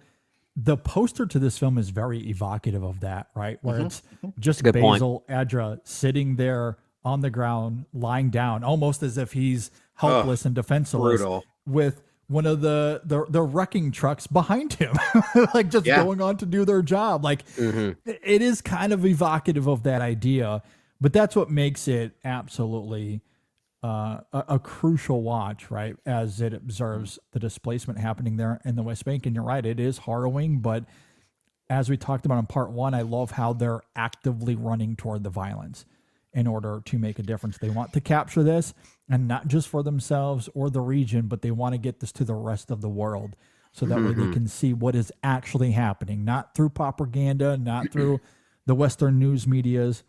Right. Just This is through what's truth. happening in real time. And it's devastating, but how they do bring hope through their friendship, as you're talking about, is stunning. It is really, really great. And it's that aspect of the film that I think that kind of makes it as great as it is. It's a great story of cultural unity and just a tale of friendship. Yeah. If you decide to, which I certainly wouldn't recommend you do this, if you decide to look at it in just that lens and avoid the sociopolitical side of it. But that's so crucial to the film working. Like, you need that, but there is a human story front and center as well that actually adds a very dramatic quality to it. Yeah, and their interactions are showing that in a better world, this would be a buddy comedy. These two just running around together and figuring stuff out, because they are connected in that way. And you do love that friendship. And that part of the movie, I think, sometimes gets lost in the way we talk about it, because there's so many other things to talk about. But it is a beautiful story of friendship, that you can come from totally different worlds, opposite sides of a centuries long battle, and still find the humanity within one another. It's beautiful. Yeah, I agree. I agree. I mean, some of the best moments here are simply the two of them hanging out at night, smoking hookah and talking about what their hopes are for the future, or what, where do they see themselves moving forward. And at times there is doubt. They don't really know, is Basil going to end up in jail tomorrow? I mean, he's often concerned about that. You know, worse. Worse. Or worse, You know, how are people back home going to receive Abraham when he's talking about the conflict in this way and not in a pro-Israel lens? Like, you know, so like there is this doubt and uncertainty, but there's also conviction to what they're doing, and it's brilliant. You know, as I think about it, in many ways, I feel like No Other Land is kind of the entire summation or buffet of all of the themes that represent 2024 in film, because we talk about innovative filmmaking, that's here, challenging the form, that's here, bravery to get it made, that's also here, and something you talked about earlier, Dave, ease of access, that being such a huge talking point, and that's also surrounding this film, given the fact that it hasn't even been picked up yet. Like, that's crazy. Cowardly movie studios. That's what is happening here. Just like with, you know, JD, you brought up, you brought up a Different Man, a movie that is really difficult and really strange, and a lot. And a studio picked it up, but they're like, we're just we'll put it out. But we're not going to really talk about it.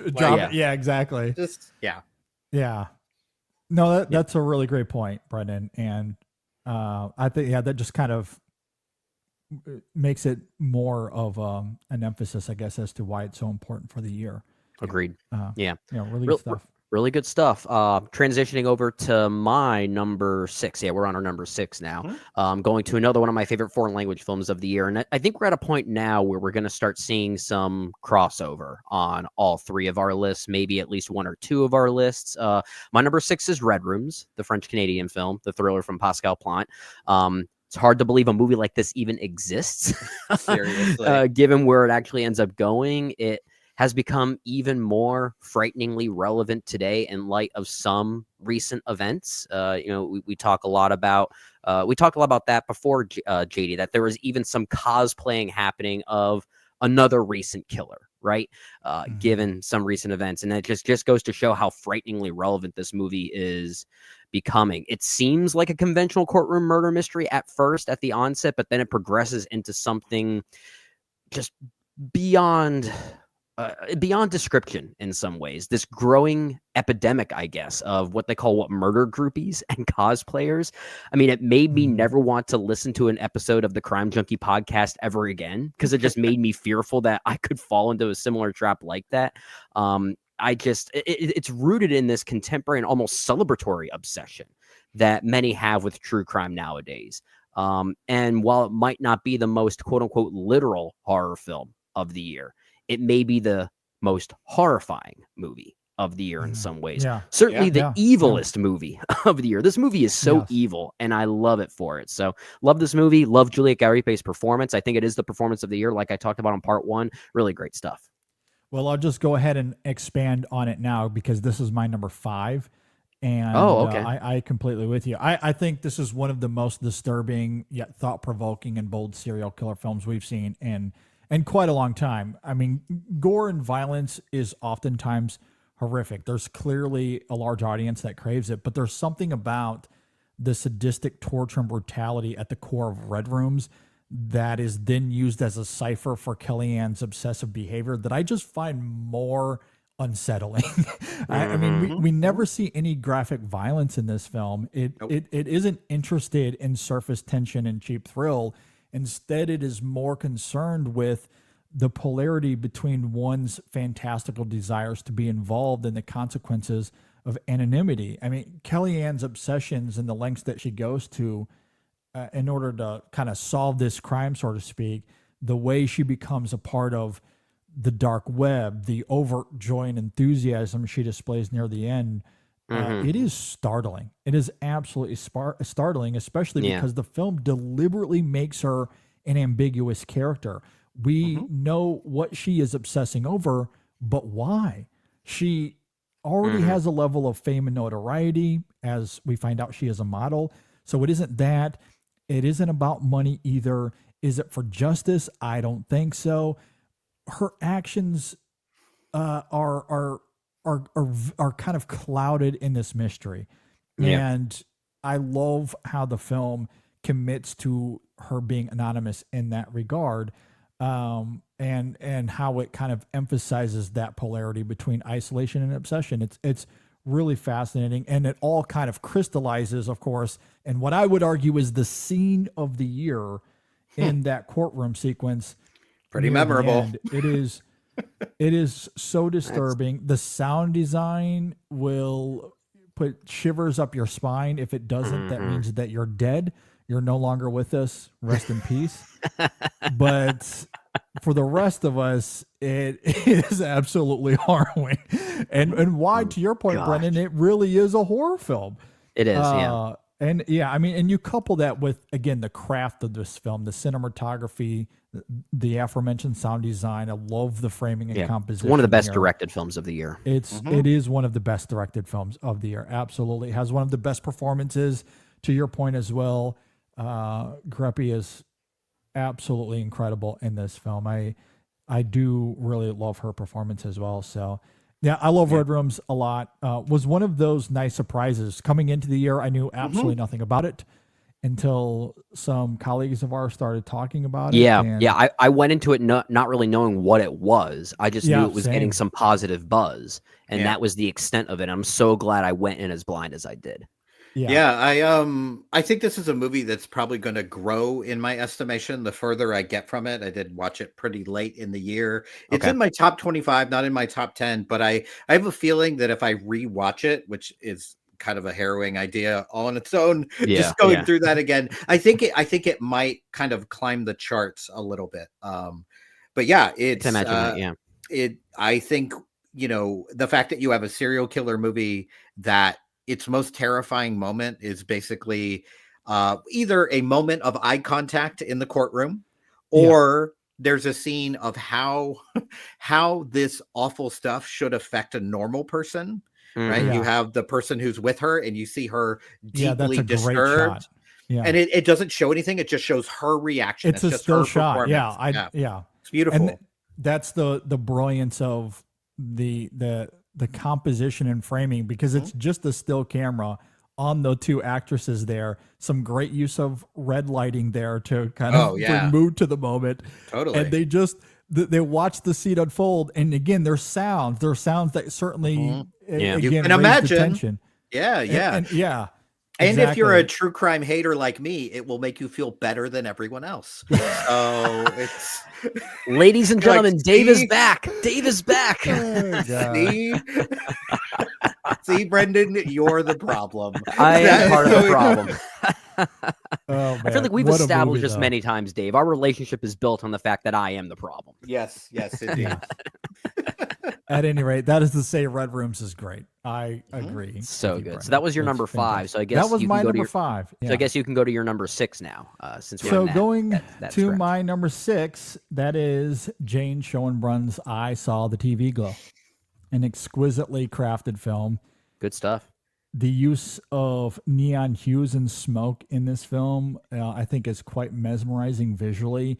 There are some long takes here that I think are entrancing. There's one in particular near the end of the film as a character gives this passionate monologue that took my breath away.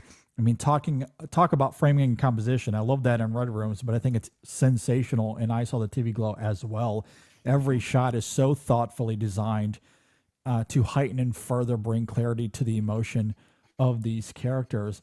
There's some great special VFX work as well. And I love the ambition that imbues so much of the imagery here. That's been such a big talking point in this conversation. And Jane Schoenbrunn quintessentially brought that to the table with this film. And that's why they're a Best Director nominee for me, as I noted in part 1. But perhaps what I admired most about the film, or certainly equally, is how the craft of this film, how the images, those redolent images, complement the film's tone and thematic core, because it is deeply poignant and stirring in its allegories. I was viscerally moved by the storytelling and its meditation on the role art plays as both a tool for self-discovery, but it's also this prison that can leave you trapped.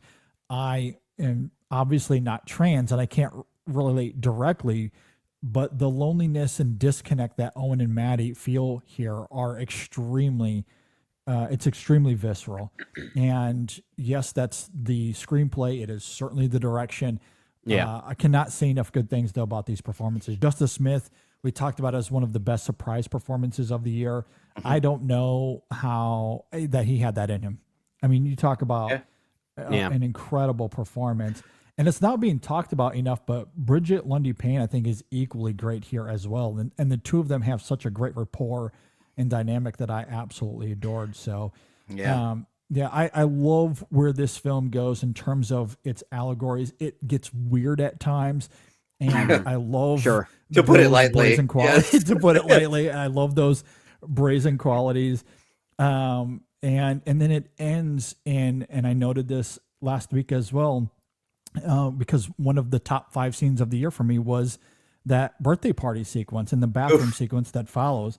Horrific, absolutely horrific. But there's such a, there's something about that catharsis and the physicality. Dave, you noted earlier body horror. I don't know if this is on your list or not, but that's one of the moments of body horror in this film, and how revealing that is in terms of the profundity of the truth that the character is experiencing there. Yeah. That I will always take away from this year. That's one of those memorable moments.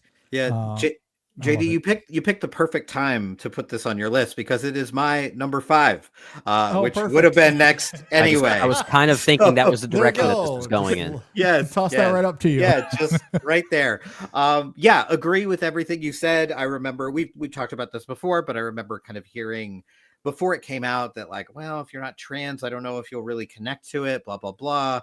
And I am not trans, but I definitely connected to this. This one took me very by surprise. I'd seen some of her other work before and enjoyed it and thought okay, this person has a future, and I very excited to see what they are going to do. But I did not expect the leap that they took in this movie. This is a phenomenally written, phenomenally filmed, phenomenally acted. And I'm glad you brought up Bridget Lundy Payne, because yes, Justice Smith is great. We've talked about Justice Smith, obviously great in every movie he was in this year. No notes from JD about the Society of Magical Negroes. But there is a monologue from Bridget Lundy Payne where they're kind that's of the one. under, Yeah. like under the kind of parachute scene, and that was the moment I was like, oh, I have to really lean in. And I'm sure you've met him. We have a mutual friend, Manish Mathur. Yeah. He saw this movie and like could not believe that I hadn't seen it. He was like, this has your name written all over it. Like, this is a Dave movie to the core. And I was like, okay, check it out. And I checked it out, and he was absolutely right. He was like, right. Just, oh my God, so good. And I think it's for anyone who is connected too deeply to nostalgia. I think it's for anyone who feels like they don't fit in, because we've all had that. We've all had that where we're so scared to do what it is we love, to be the person that we are, because we're afraid that people will laugh at us, or that we won't fit in, or will be deemed as wrong. And the idea that it's not too late, that is an image, that writing on the street is an image that's going to stay with me a long time, because it reminds us that no matter how old you are, no matter what you've done, no matter how much you've struggled against who you are, it's still not too late. Like, I've heard stories of people who have come out of the closet, or who have figured out their trans identity when in their 60s, 70s, 80s. And it's just as powerful, just as impactful to finally live your truth. And that's not to say, because I've heard a couple trans folks be a little upset about this movie because it posits the idea in their minds that, you know, you should transition as soon as possible. You should do it. And I don't I didn't read it that way. I didn't read Jane Schoenbrand's idea that way. It was just like, yes, of course, you have to keep your safety in mind. Trans people in this country are constantly at risk. And no, you should not put yourself in danger. You should protect yourself first. But when it is safe, when it is okay to do so, then you should live your own truth. It's important for us all to be who we are, because it makes our societies better when we have more people living their own truth instead of just getting in lockstep with everybody else. Well, that's why I love Jane Schoenbrand's script so much here, and why it was a nominee for me back on the award show, because even though there is something specific about the experience, it's also very universal and relatable in that way that you're talking about, Dave, because every child, especially around the age of its main characters, has this moment of confusion in their lives about who they are. Could be sexual, you know, like what their sexuality is, what their orientation might be. There's a lot of questioning that can happen with that. And I think this is a film that does offer insight into when you're first discovering who you know about yourself, and actually getting to that point when it is right to make those changes. It's why that scene on the bleachers is one of my favorite scenes in the movie. So good. Because it's just simply Maddie saying, you know, I like girls, right? And Owen just simply says, yeah, sure. Yeah. Okay. He says, what do you like? And he has no answer. I like TV shows is what he says. And that I think right there speaks to everything that we're talking about here, and why I think the film is effective. I love the way it plays into nostalgia, especially if you look at the cast list and you see who else is in this movie. I mean, you have the actors from The Adventures of Pete and Pete as neighbors here. You have someone who actually was also on Buffy the Vampire Slayer, if I'm not mistaken. And that is a huge influence. Influence on this. And I watched that show when it was on the air. So another reason this was like very much a Dave movie. I was like, and of course, Fred Durst, Limp Bizkit himself, one of the quintessential 90s rock. It's so good. This is a very good film. I right now have it around, I think, like 21 or 22, somewhere in that range. So still within the range of being one of the better films of the year for sure. I think it's quite good. Love it. I really like it a lot. And I cannot say enough about the direction of the film. I mean, the pink opaque and how that is rendered as this 90s Buffy the Vampire Slayer, Are You Afraid of the Dark kind of monster of the week thing is really good. Like it's so great. I do love that. And what you're saying, Dave, about how art and nostalgia, you know, kind of, and I think that's why, again, to the ending of the film, and why I would, I guess, counter some of those criticisms, is that Sure, absolutely. You have to make sure that you're safe and everything Dave was talking about. But I think the film isn't trying to argue a timeline as much as it's wanting to evoke a feeling and Yeah. what Yeah. this experience is for a lot of people. And I obviously cannot relate, but I think it is extremely visceral, and the pathos that it eventually ends on. And it kind of, even in terms of the timeline, like there's such an ambiguity to it all the way up until the end, that I think it kind of keeps this resistance that to Owen that I feel like is that I guess that's exactly part of the horror. That's exactly what the film is going for. And Totally. oh, it's so good, so good. Yeah. Yeah. I saw Love TV it. Glow, easily one of stuff. the best of the year for me. Good stuff. All right, so I've already revealed my 5. Dave, you just revealed your 5. So Brendan, we're to your number 5. We're on to my number 5, and I'll keep this one pretty brief because I think if there's any one film that I would bet money on that's on all 3 of our lists, it's going to be this one, and that's Nickel Boys from Remo Ross. Much has already been said regarding his direction, but I think it's worth emphasizing as much as possible.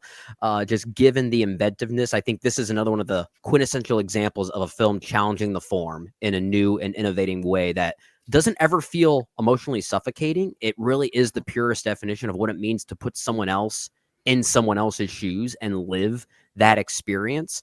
I think it really is a one-of-a-kind experience for those reasons. The shifting of that perspective, the first-person perspective in particular, is so innovative and interesting, and weirdly makes the central relationship or friendship between Elwood and Turner that much more impactful.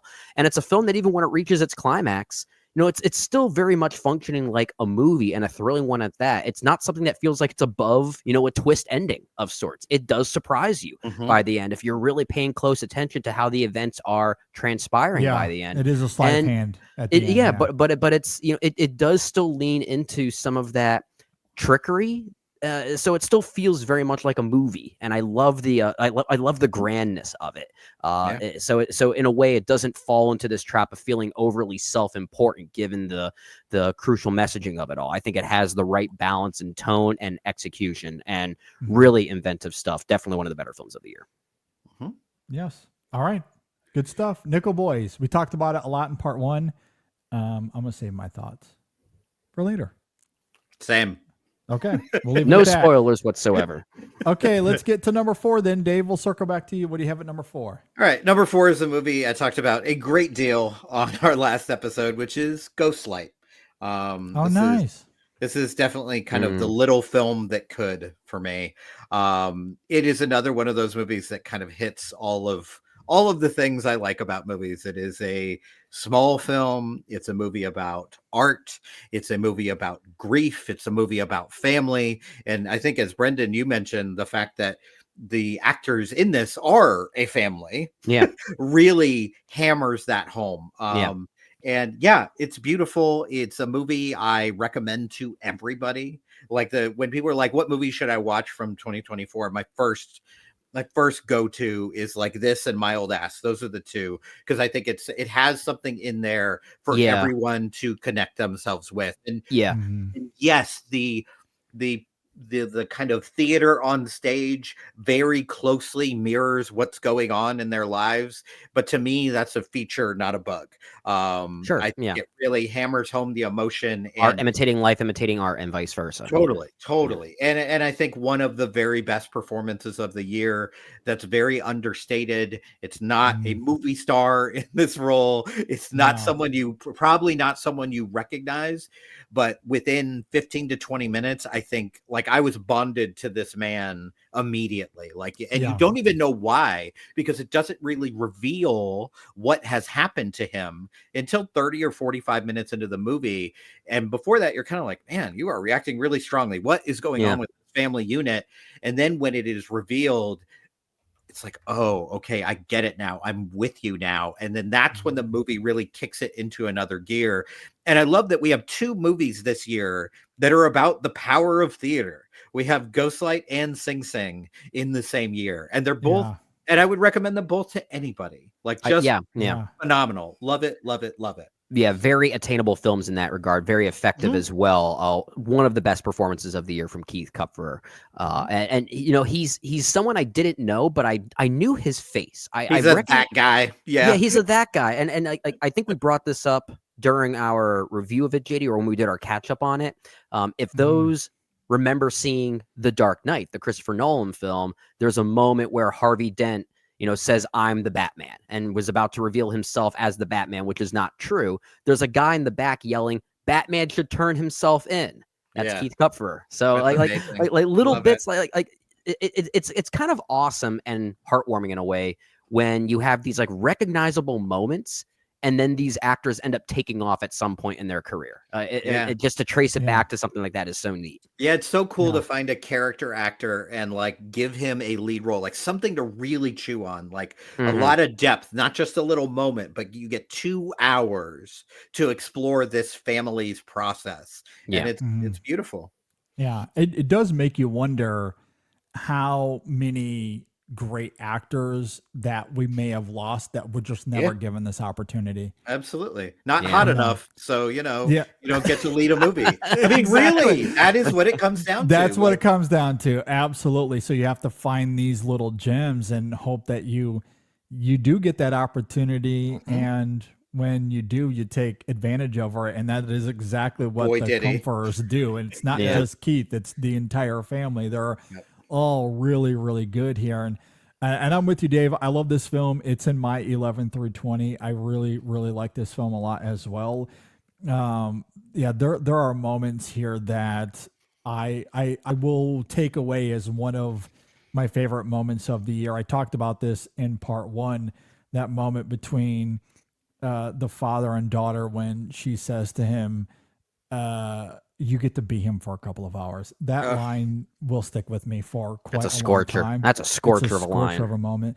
And it comes as a huge surprise too, that a lot of movies like this that are like emotionally heightened, you're like, okay, I can see it coming. But that line, I remember I felt like I had been punched when she said that. I was like, oh, right. Yeah. That's what's happening here. And it adds some weight because obviously as the sister, she's also grieving. It's not just the father. So they're trying to find connection through that grief. And that is a powerful line. And it gives weight to when they actually do the play at the end.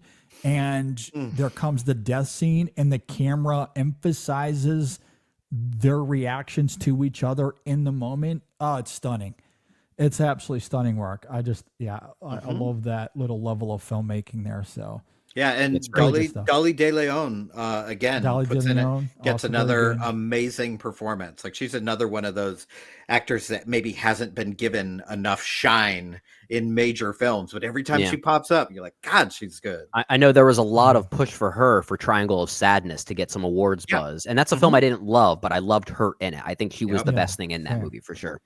Yeah. Really great stuff there. I guess transitioning to my number 4 now. It's another one of my favorite foreign language films of the year. I'm going to the Spanish film Close Your Eyes from Victor Rice. This is one of our most celebrated Spanish filmmakers. He's only made 4 films, 4 narrative features. One of them being his 1973 film, The Spirit of the Beehive, which I know some people would cite as one of the best Spanish movies ever made. And I think it is very, very good. He hasn't made a film in 30 years. This is his triumphant return to narrative feature filmmaking. I know he was tied to some documentary work in between that time, but this is a real return to form in many ways. And I think on its own, the film functions as a very moving mystery, quite simply, about the tie between cinema and memory. That's definitely its main theme going on there. But when you consider it through the lens of its director and that gap of time between filmmaking, the film becomes even more thoughtful and meta and heartbreaking as a result. Really, this idea of how growing old and being forgotten is maybe the thing we fear the most. And that really does this movie does tap into that idea very well. I think the bookends of this film rank among the best of anything that I saw in 2024. I talked about it quite extensively when we did our best scenes of the year. Interestingly, even though it's very high on my list here, I didn't talk about it much during our awards show. I You did. did not. No. No, I did nominate it for Best Original Screenplay, though. That was really the extent of it. Again, it's kind of one of those movies like The Substance for you, Dave, that was just on the outside looking in almost every category. Yeah. Kind of like in that Yeah, number 6 or number it's 7 spot. understandable. Yeah, this is one of those films, but I think because it was always at least somewhat in the conversation with every category for me, that Right. makes it in totality one of the better films of the year for me.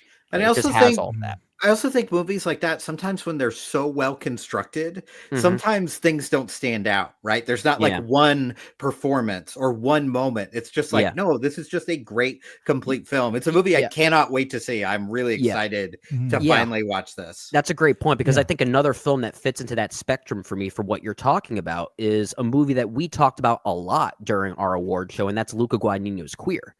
Because Totally. there's so many individual components in that movie that you just can't help but want to nominate it for something. And full disclosure, it's not in my top 10, but it is in my top 20.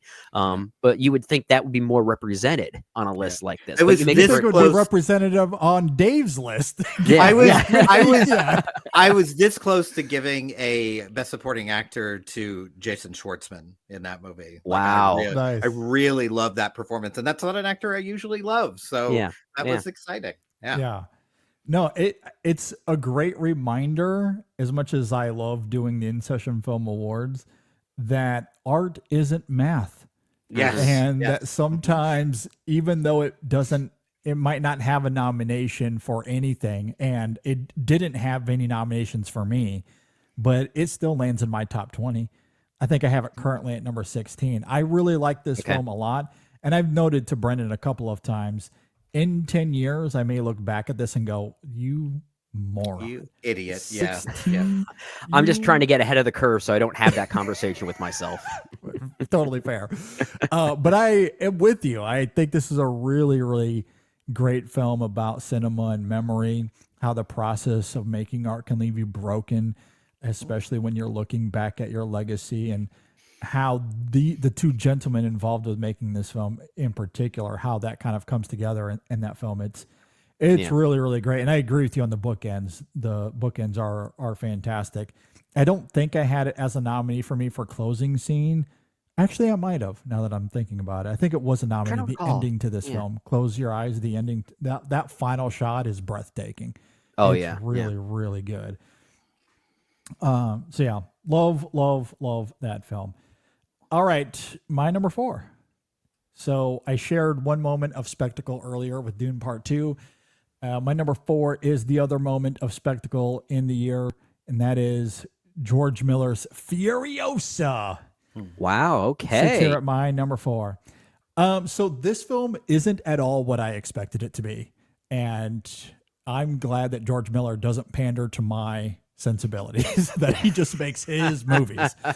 I love that this is the inverse to Mad Max Fury Road, in the sense that Fury Road was structured around its spectacle, but infused with moments of poetry, whereas this film is structured around its parable and infuses moments of spectacle throughout. Instead of just regurgitating the same formula, Miller crystallizes this film's DNA with a soulful poeticism that bears its heart and rage in this stunning tale of finding hope in a wasteland of grief. And I found that extremely beautiful. It is emotionally enthralling, and it gives further heft to Furiosa's actions in Fury Road, such as when she falls to her knees in the green place, for example. There's more heartbreaking context there. It might be more subversive, but the emotional core of Furiosa is a striking change of pace, reminded me a lot of Kill Bill Volume 2 in that regard. The film yeah. is so evocative because of what Miller brings as a writer and director, but it's also these amazing performances. Of course, we talked about Chris Hemsworth quite a bit in part 1, as he was the winner for both Brendan and I for Best Supporting Actor. However, I do also want to recognize Anya Taylor-Joy. I think she's really terrific, but especially Lila Brown as young Furiosa. She is astonishing. She might in even that she might film. play Furiosa more than Anya Taylor-Joy does. Yeah, like, and mathematically she's really, speaking. really good. Like the way she runs after her mother, or the haircutting scene when she recognizes the danger of Immortan Joe's sons, or the deep-seated urgency in her eyes when she's pretending to be a war pup. Her eye work in that film is mesmerizing. It is so good. Honestly, I feel guilty I couldn't find an award for her. In retrospect, I should have. Yeah, that's a fair She's point, really, really, really great. Charlie Fraser is also sensational in her limited screen time, but she has an impact that certainly lingers in that film. It's so good. At 79 years old, no one does it like George Miller, and God bless him for it. I love that he's willing to create these big bombastic movies and structure them parabolically and through this poetic symbolism. It's really, really fantastic. It's almost biblical in scale. It is extraordinary. I love it. One of my favorites of the year. It sits here at my number 4. Nice. Yeah. I love the way you described it as Kill Bill Volume 2 in some ways, being like this inverse to its predecessor. Also, in many ways, feels kind of like a call and response to Clint Eastwood's Unforgiven, the way it treats vengeance as a psychological idea of vengeance corrupting the soul. I think it's a surprisingly artful film, and I love the way it challenges that form. Yeah, this goes in the category of I'm happy you're happy. I'm glad that you enjoyed it. For me, it is there's a lot of things I like about it, but I am a big proponent of making a world bigger, not smaller.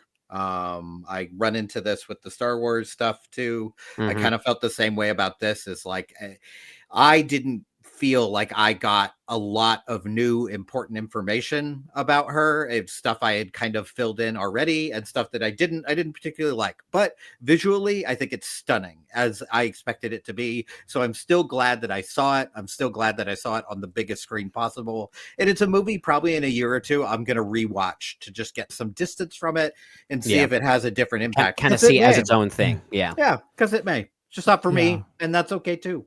Doesn't mean like, I hate you, or, you're wrong. I hate you too, Dave. It never means you're wrong, right? Your experience is your experience. Mine is mine. I wish I had yours. I think this again speaks to the year 2024, where I feel like there is that kind of lack of a consensus, or at least like that collective feeling, but I feel like with critics and audiences, that feeling and these types of differences of opinions have been more evident than ever before, which makes it such an interesting year. I love that when we have that. And to answer your criticism there, Dave, because this is something that we brought up at the time when we reviewed it, because that criticism was quite prominent when the film came out. And I don't disagree. We brought that up on the show, and I was like, yeah, you're right. We don't really learn a whole lot. But this is one of those quintessential examples of, it's not what a film is about, it's how it's about. That ethos that we've always gone by, because in terms of narrative, you're right. We could have avoided this film and we didn't learn a whole lot, and it doesn't impact Fury Road all that much.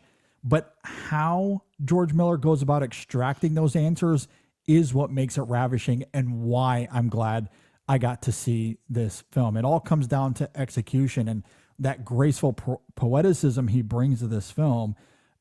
It adds a striking pathos, not just to Furiosa, but at least for me, even to Mad Max Fury Road, because now we've witnessed her progression from grief to revenge, and then ultimately to redemption, as we see in Mad Max Fury Road. So we don't learn anything about her, but I feel like I feel more about her now, though, as a result of this film. I agree with that. It's one of those movies that, again, just it's a great example of why execution matters. I don't care what your film is about. It doesn't matter. It comes down to how you make your movie, and I'm glad that this one exists. I am happy to agree to disagree. And I will move to my number 3, which is something we all agree on, which is Nickel Boys. Nickel Boys is my number 3 of the year. Good movie. And yes, it challenges the form. It does something different. It's not as if no one has ever done first person filmmaking before. Sure. No one has ever done it this well. Jomo Frey is a genius behind the camera, and Ramel Ross is just as much of a genius as a director. This movie is like forced empathy. I do not know how you could watch this movie and not feel connected. It is a beautiful kind of exploration of what it would be like to be in this time, in this place, in this body. And I love the fact that it's not just a trick, right? There are plenty of movies that do this stuff, and you're like, okay, once you know the trick, once you know what they're going for, you kind of lose interest. I never lost interest. It's a long runtime. I think it's like 2:25, 2.5 hours, something like that. And yet throughout it, I'm just like, I mean, I was on the edge of my seat for most of this movie. Like, what is going to happen next? Where are we going to go? And as we talked about on the last episode, when that character switch happens and about the middle of the movie, it is like kind of a galling change. Like it took me a minute to like, oh God, and for a minute, I'm like, are we just going to redo the whole thing? And it like kind of, it does that thing that weirdly that like TV shows do, where like you end an episode and then the next episode, they take you back in time, like a minute. And they like, okay, remember we talked about this? Okay. And now we move forward. And it kind of does that, but with a totally different perspective. And the performances are really excellent here. This would be a movie that would be very easy to lose great performance, and it never does. And the fact that there are awards that are not including Ramel Ross in Best Director is comical. Like I just the fact that there is no like we often talk about this. There really is no right and wrong when it comes to reactions to films. That is wrong. That is wrong. Like there's the big asterisk. I just want you to take this in. John M. Chu of Wicked has more awards hype around his direction than Ramel Ross. That is criminal because that movie that's a gag reflex if you because that movie has its good parts. Its direction is its weakest link.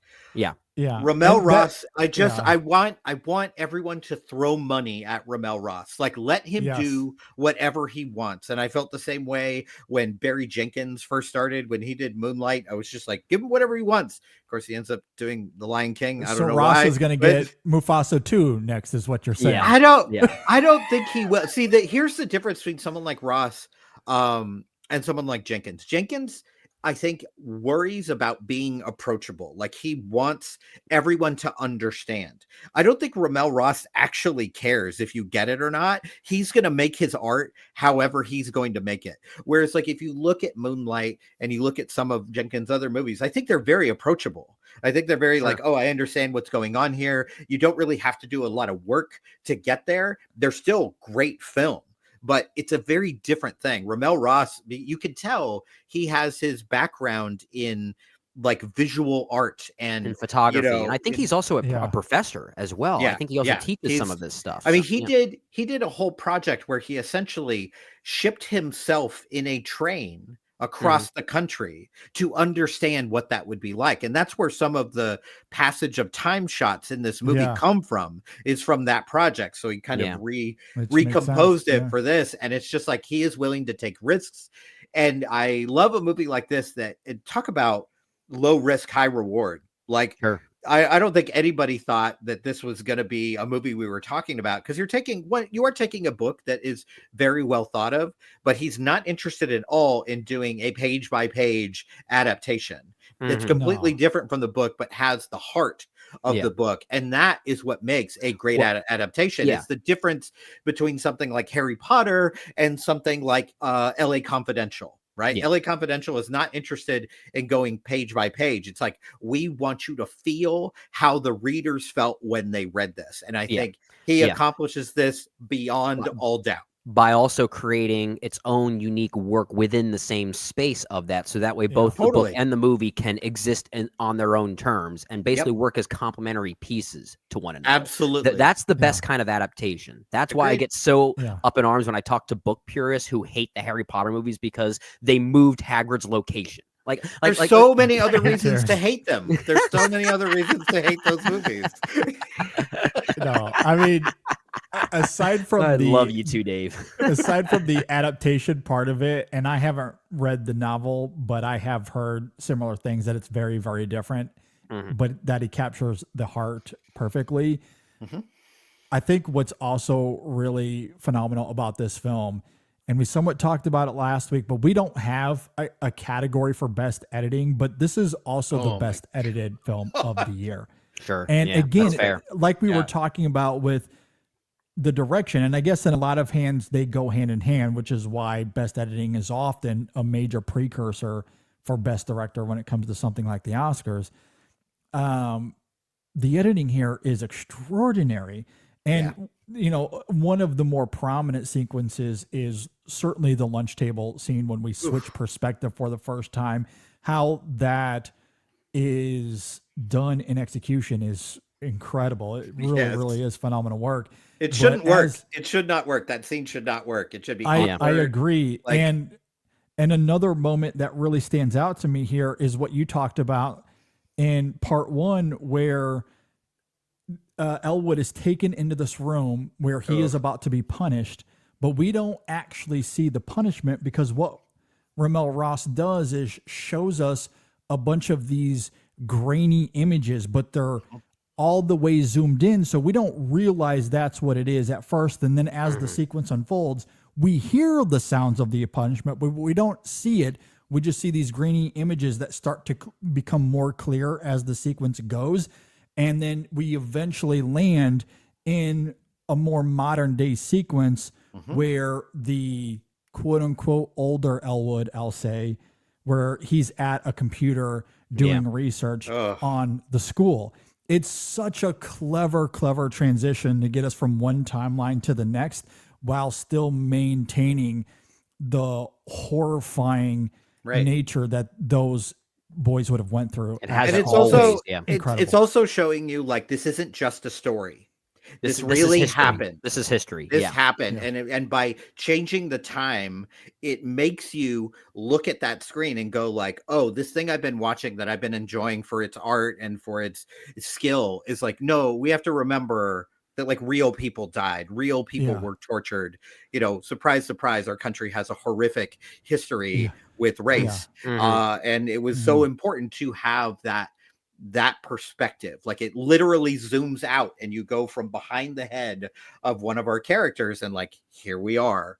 This is what stunning. you can look up right now after this movie. And it's like, oh God, it's a lot. And then the hug is maybe my hug favorite scene, scene in the entire film. So I just- tangible. Like you feel it. You really do. It's That's what I mean by that. It's a 4DX moment without having to go to the 4DX cinema. It's, Yeah. It's so good. Talk about what a forced movie. empathy. Yeah. What a What picture. a movie. Absolutely. Oh, it's so good. Okay. So good. So that was your number 3. So I guess we're on my number 3 now. Yep. My number 3 is kind of a surprise. I did not expect this would end up as high on my list, especially when we first reviewed it, JD. My number 3 is Anora, Sean Baker's Anora.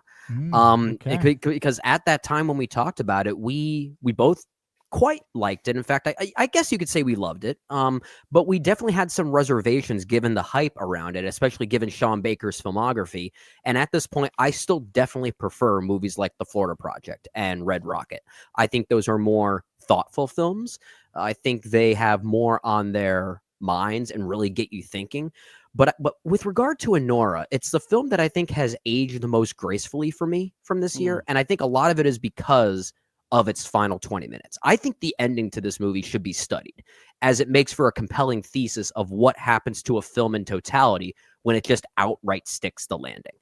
And I think it's a really interesting idea, given how successfully that this film concludes and how Baker basically transforms it from raunchy sex comedy thriller to a thoughtful exploration about workers at the mercy of the almighty dollar. And then coupled with this cathartic exchange between Mikey Madison and Yuri Borisov that I think might be the scene of the year for me. And it's so interesting how a film's conclusion, which is not really fair to judge it in that way, but I think it weirdly changes the entire experience for me as I think about it further.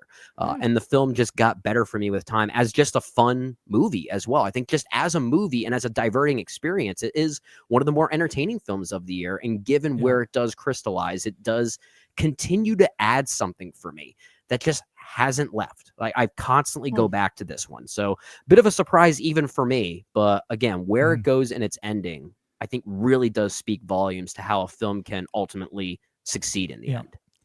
Yeah, that is ultimately why I'm as high on it as I am as well. This is outside of my top 10. I currently have this at number 15, but I do really like it a lot. And I agree with you. as diverting as the film is, and it is Sean Baker's most aggressively comedic thus far.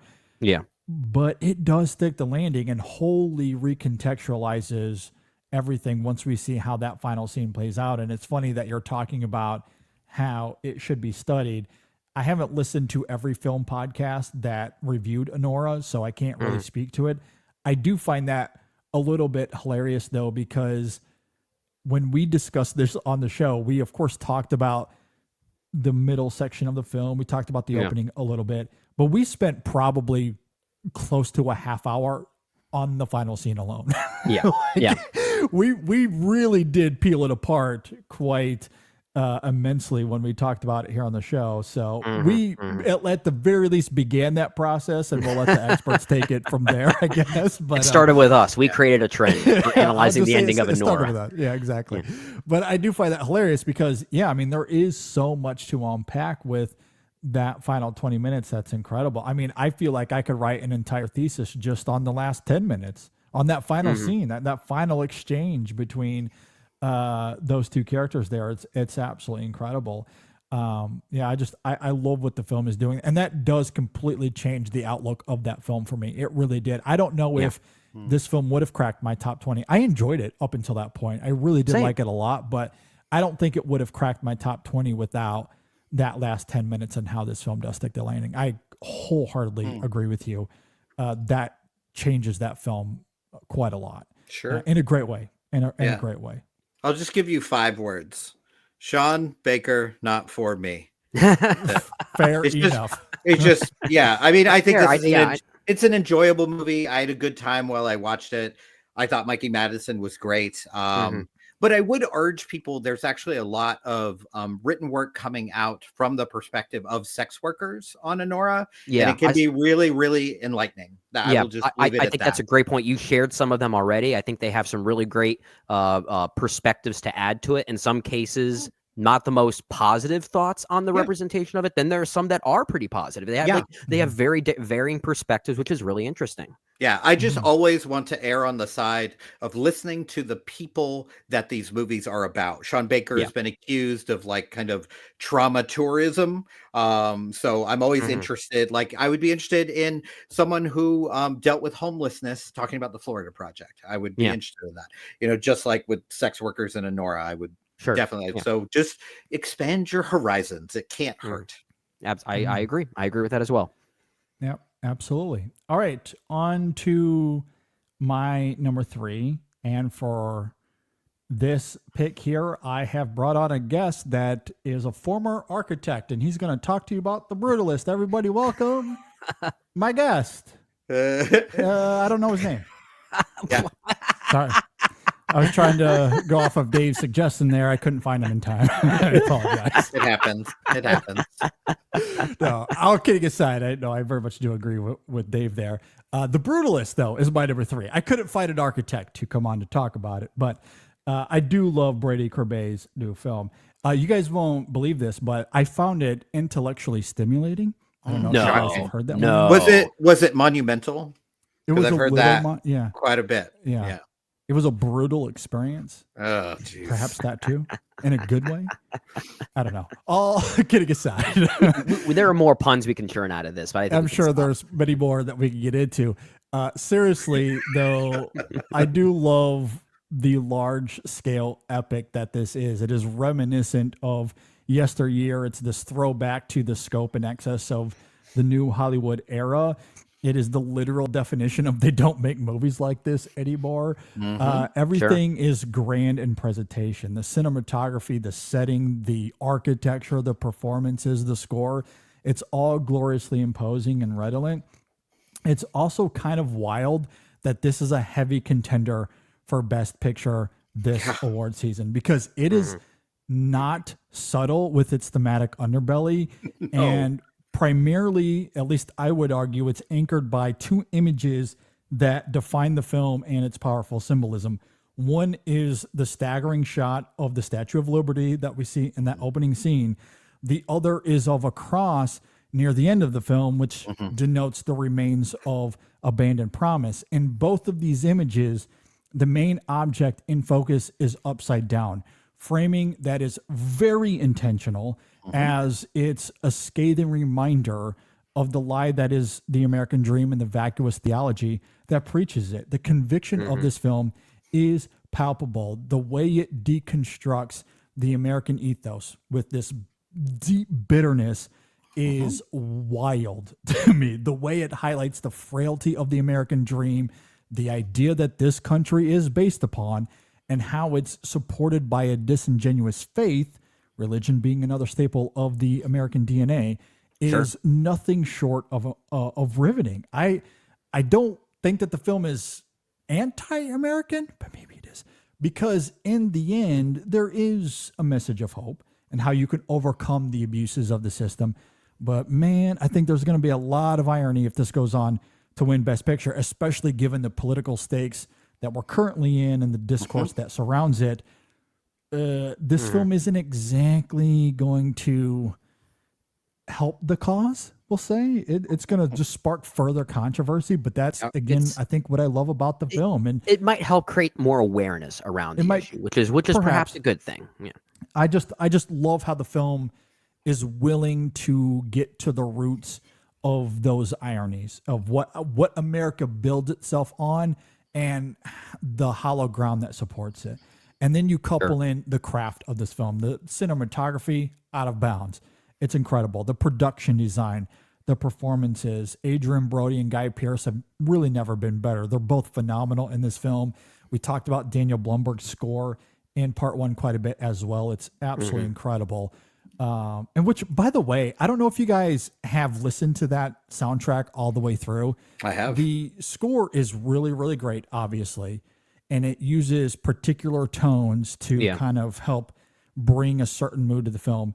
Then you get to that epilogue and it becomes this banger all of a sudden, like this club that would be playing a club. It's so funny to me. Yeah. It kind of reminded me of Tar in that way. You get to the end credits of Tar and it's like you just transform into a dance club and the whole film is about orchestra and symphonies and stuff. But I just love that about it. It's really, really great. I love The Brutalist, my number 3. And we'll say goodbye to my friend that was. Goodbye, architect. The invisible architect. Well, I mean, The Brutalist is about a fake architect anyway, so So it all works out. It does talk about real places. I mean, a lot of the places that are referenced here, Doylestown, Pennsylvania, that's down the road from me where I currently live. So it was really interesting to see if there were actual real histories that the film and Brady Corbet were taking true inspiration from that I was trying to tie together. That made it a fun watch for sure. Yeah, for sure. JD, I just got to say, you're the perfect setup, man, because The Brutalist is my number 2. So that works out. That just transfers right over. Of course. Are you going to bring in your fake architect too? Yeah, no, I am the fake architect. Oh. I've heard, of course, a lot about this movie. It's interesting when you're in film Twitter circles. It feels like a movie that everybody's seen, but nobody has seen this movie because A24 won't release it to the normal people. I just looked up recently the closest theater showing it, and it was 300 miles away. So you don't want to drive to Chicago, Dave? Come on. I've done it.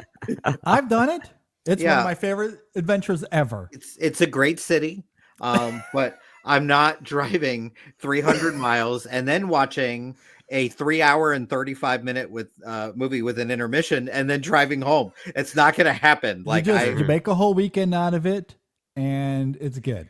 I got to convince my wife to go with me, and it's that's the dog miracle. care, and it's just like that's the miracle of my story. I think I've told this on the show before, but 2013, I wanted to see Her so bad. I somehow convinced my wife, who grew up in South Florida, let me emphasize that again, in South Florida, to drive to Chicago in early January, snow on the ground. She somehow went. And it was a great time, but she froze her little buddy off. Thank God she liked it, because imagine if it had been a bad movie and she was like, "Oh gosh, this relationship is over." Imagine if it was for Under the Skin instead. I was gonna say she still brings that up, just earlier today, I think, yesterday she brought it up. One of the best movies ever made. So She Well, not according to hates JD's that wife. She hates that. And that's what we had to drive. I guess to Dave's point, we had to drive Yeah. to Cincinnati to see that one because it never did make yeah, it to Lexington. and that's like hour and a half. That's not doable. crazy. Yeah. Cincinnati is kind of still Kentucky in a way. Yeah, It's like it's north, right north, over north that. Kentucky. Yeah. It's like right over the bridge. Like Yeah. it's I right hope there. Sundance goes to Cincy. If it does, I'm going. Yeah, The I first- mean, Oh, it's yeah. first year it's there. not going to, but that would be amazing. Like Mhm. that is clearly their way to get more money out of Utah. Like that, Yeah. is what's happening Oh, there. yeah, but, yeah. but I would Yeah. be very happy if that were to happen. But the Brutalist is great. Everything that JD said, I totally agree with. I have been a Corbet guy.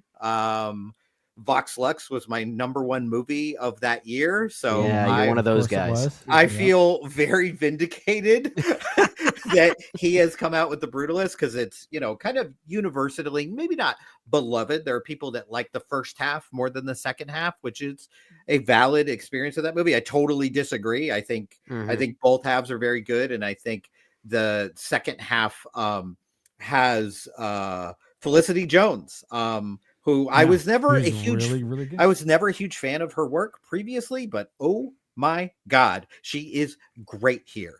There is, I think I mentioned before, there's an Oscar moment scene that she has with Guy Pearce at a dinner table, and it is phenomenal. And I of agree. course, you want to talk about craft. This movie was not made for very much money, but you would never know it. Like this movie, it looks like huge, yeah. it looks like $100 million budget. Like it just every cent is on the screen here. But all the performances are so good. Adrian Brody, I don't think he's ever been better. I think this is his best performance in his career. Okay, And this is an Oscar winner. Like he has a filmography that is very impressive. But this is the one for me. And yes, it is about the American dream being complete and utter BS. It's also about how it's really hard to make art when the people who are the gatekeepers of art are not artists. And it's like, it's very on the surface. He is not trying to hide. It's about movie making. It's about his experience Yeah. making a movie. Yeah. Oh yeah. He's Yeah, not it's trying to not hide subtle. that metaphor at all. But No. also, like, the architecture in this movie is glorious. It's so good. beautiful. Yeah. That library that he creates near the very beginning, when they finally unveil it, I was like, oh, okay, I get why That's innovative. you It's are. innovative. Yeah, Yeah. absolutely. And it's sad that Guy Pearce is probably once again not going to win an Oscar. Like, talk about a career great actor, like who's just great in everything. Like he's a guarantee. Yeah. It's like if you put John Goodman in your movie, you just know that you're going to get. He's a good going to stand performance. out in some way. Yeah. Even if it's in a bad movie, you know he's going to Like be good. Transformers. Yep. I mean, there you go. He was having a good time. He was having a great time. But yeah, it's phenomenal. It is a hard movie to talk about because it is big. It is unwieldy. There is huge in terms not only of its scope physically, but of its scope emotionally. But what I love most about it is a lot of people don't like the coda of this movie, and I love it. I think it's coda, necessary. I think it makes our lead character's actions earlier in the movie make sense. There are moments earlier in the movie where you're like, man, you are having a time right now. You are screaming and yelling, and I don't really understand why you're so upset about what's going on. And then in a very simple moment in the coda, it gets explained why he cares so much about the dimensions of the building that he is creating. And that was a moment, a like light bulb moment for me. It was like, oh, this movie was already great and it just got better. And I will tell you, this goes from 1 to 2. Like I keep rearranging my top 10. This could very, very easily be my number one movie of the year. And this may be the one this year that stands the test of time. This may be the one that people go back to over and over again. Yeah, I could see that.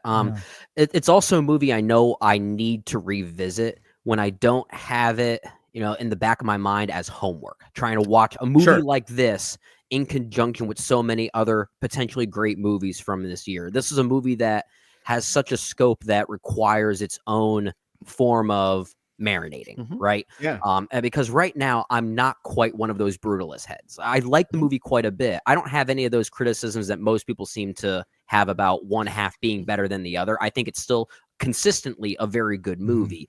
It just hasn't quite stuck with me in the same way. And I think I need to see it again while I'm more removed from the end of year homework exercise. I think even as someone who likes it, I need to watch it again. There's so much in it. Like there's so much depth to it that you can't. We had some people who had seen it at festivals, and I was like, "When are you going to get your review in?" And they're like, "I don't even know how to begin. If I can, I don't even know how to talk about this movie."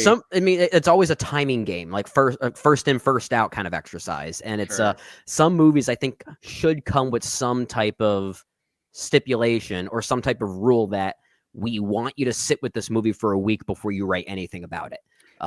And some movies do need that.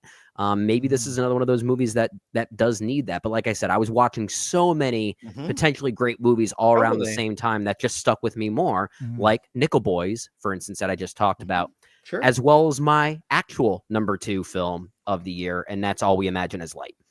Payal Kapadia's film. I have a hunch JD might talk about it a little bit further in a few moments. I won't spoil that, but I guess I'll keep this brief as he, jumps in with his own thoughts. But it's pretty astounding that this is a narrative feature debut from Payal Kapadia. Her work is perhaps the most confident display of direction of the year. A film that's so precise, you'd think that she'd be making movies for like decades. I think it just has that type of confidence and that type of precision. It's one of the most remarkable contemporary films about urban life and its cultural restrictions, especially given how Mumbai basically is the main character in many ways of this movie. It really gets into this really powerful notion about how a place that's more populated and opportunistic in many ways can actually be a lonely hindrance as well. It's so easy to get lost in the big city because there's more people. And you would think it should be the opposite. But that's not the case. And that's really where I think this film is at its most crucial, at its most relatable for many people that have spent time living in a big city before. It's just so easy to feel lonely and to feel like you're restricted because of certain cultural guidelines. And for women, especially with regard to this movie in particular, I think that's also very especially true for Prabha, played beautifully by Kani Kuzrudi. And those final scenes tying the film's main characters together is among the most magical things that I think we've seen all year. So really great stuff. I'm sure JD has more to say about it.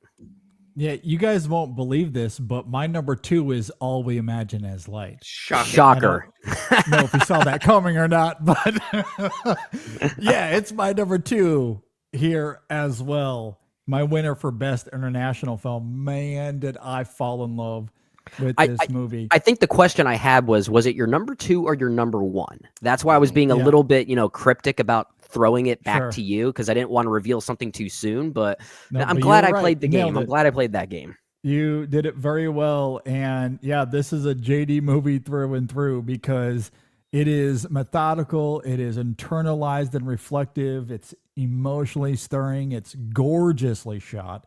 We talked about the score and soundtrack quite a bit in part 1 as well. The performances are astounding. It is simply one of, if not the most evocative film of 2024. I cannot say enough about Payal Kapadia, the discovery of the year for me. The craft to this film is nothing short of sublimed, but equally I'm enthralled with the film's thematic fervor and how it uses light and nocturnal aesthetics to grapple with, as you're talking about there, Brendan, loneliness and geographical dislocation. The story taking place in Mumbai, this massive and crowded city that is always awake and moving.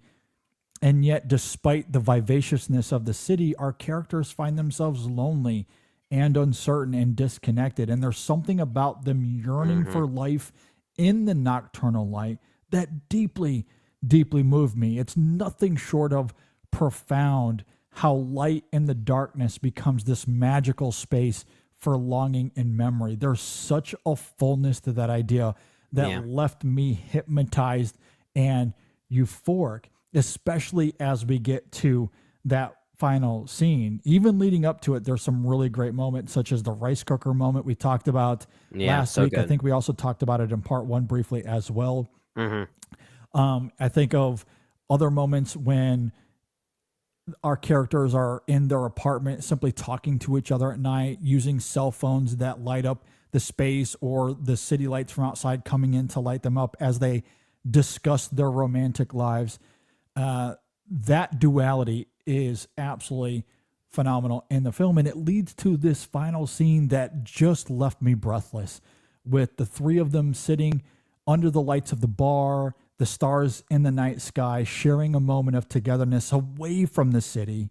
Is one of the most emotionally stirring moments in recent memory. What amazing recent framing memory. going on there. Oh my gosh, it's so good. It is symbolically potent, and on a character level, seeing them find a moment of peace and joy left me on such a high as the credits rolled, especially when you couple it with that incredible track there from Top She, just called Imagine Light. That song, again, it's very similar to what we've talked about with I Could Use a Boost, in terms of just how listening to it evokes this incredible sensation. And I think we talked about this in part 1, I believe it was. But the timing of when we recorded and when these episodes goes live have distorted my timeline here a little bit. What is time? As we are recording this, yesterday I played in this hockey tournament, and guess which track I used to get myself emotionally prepared for that whole exercise?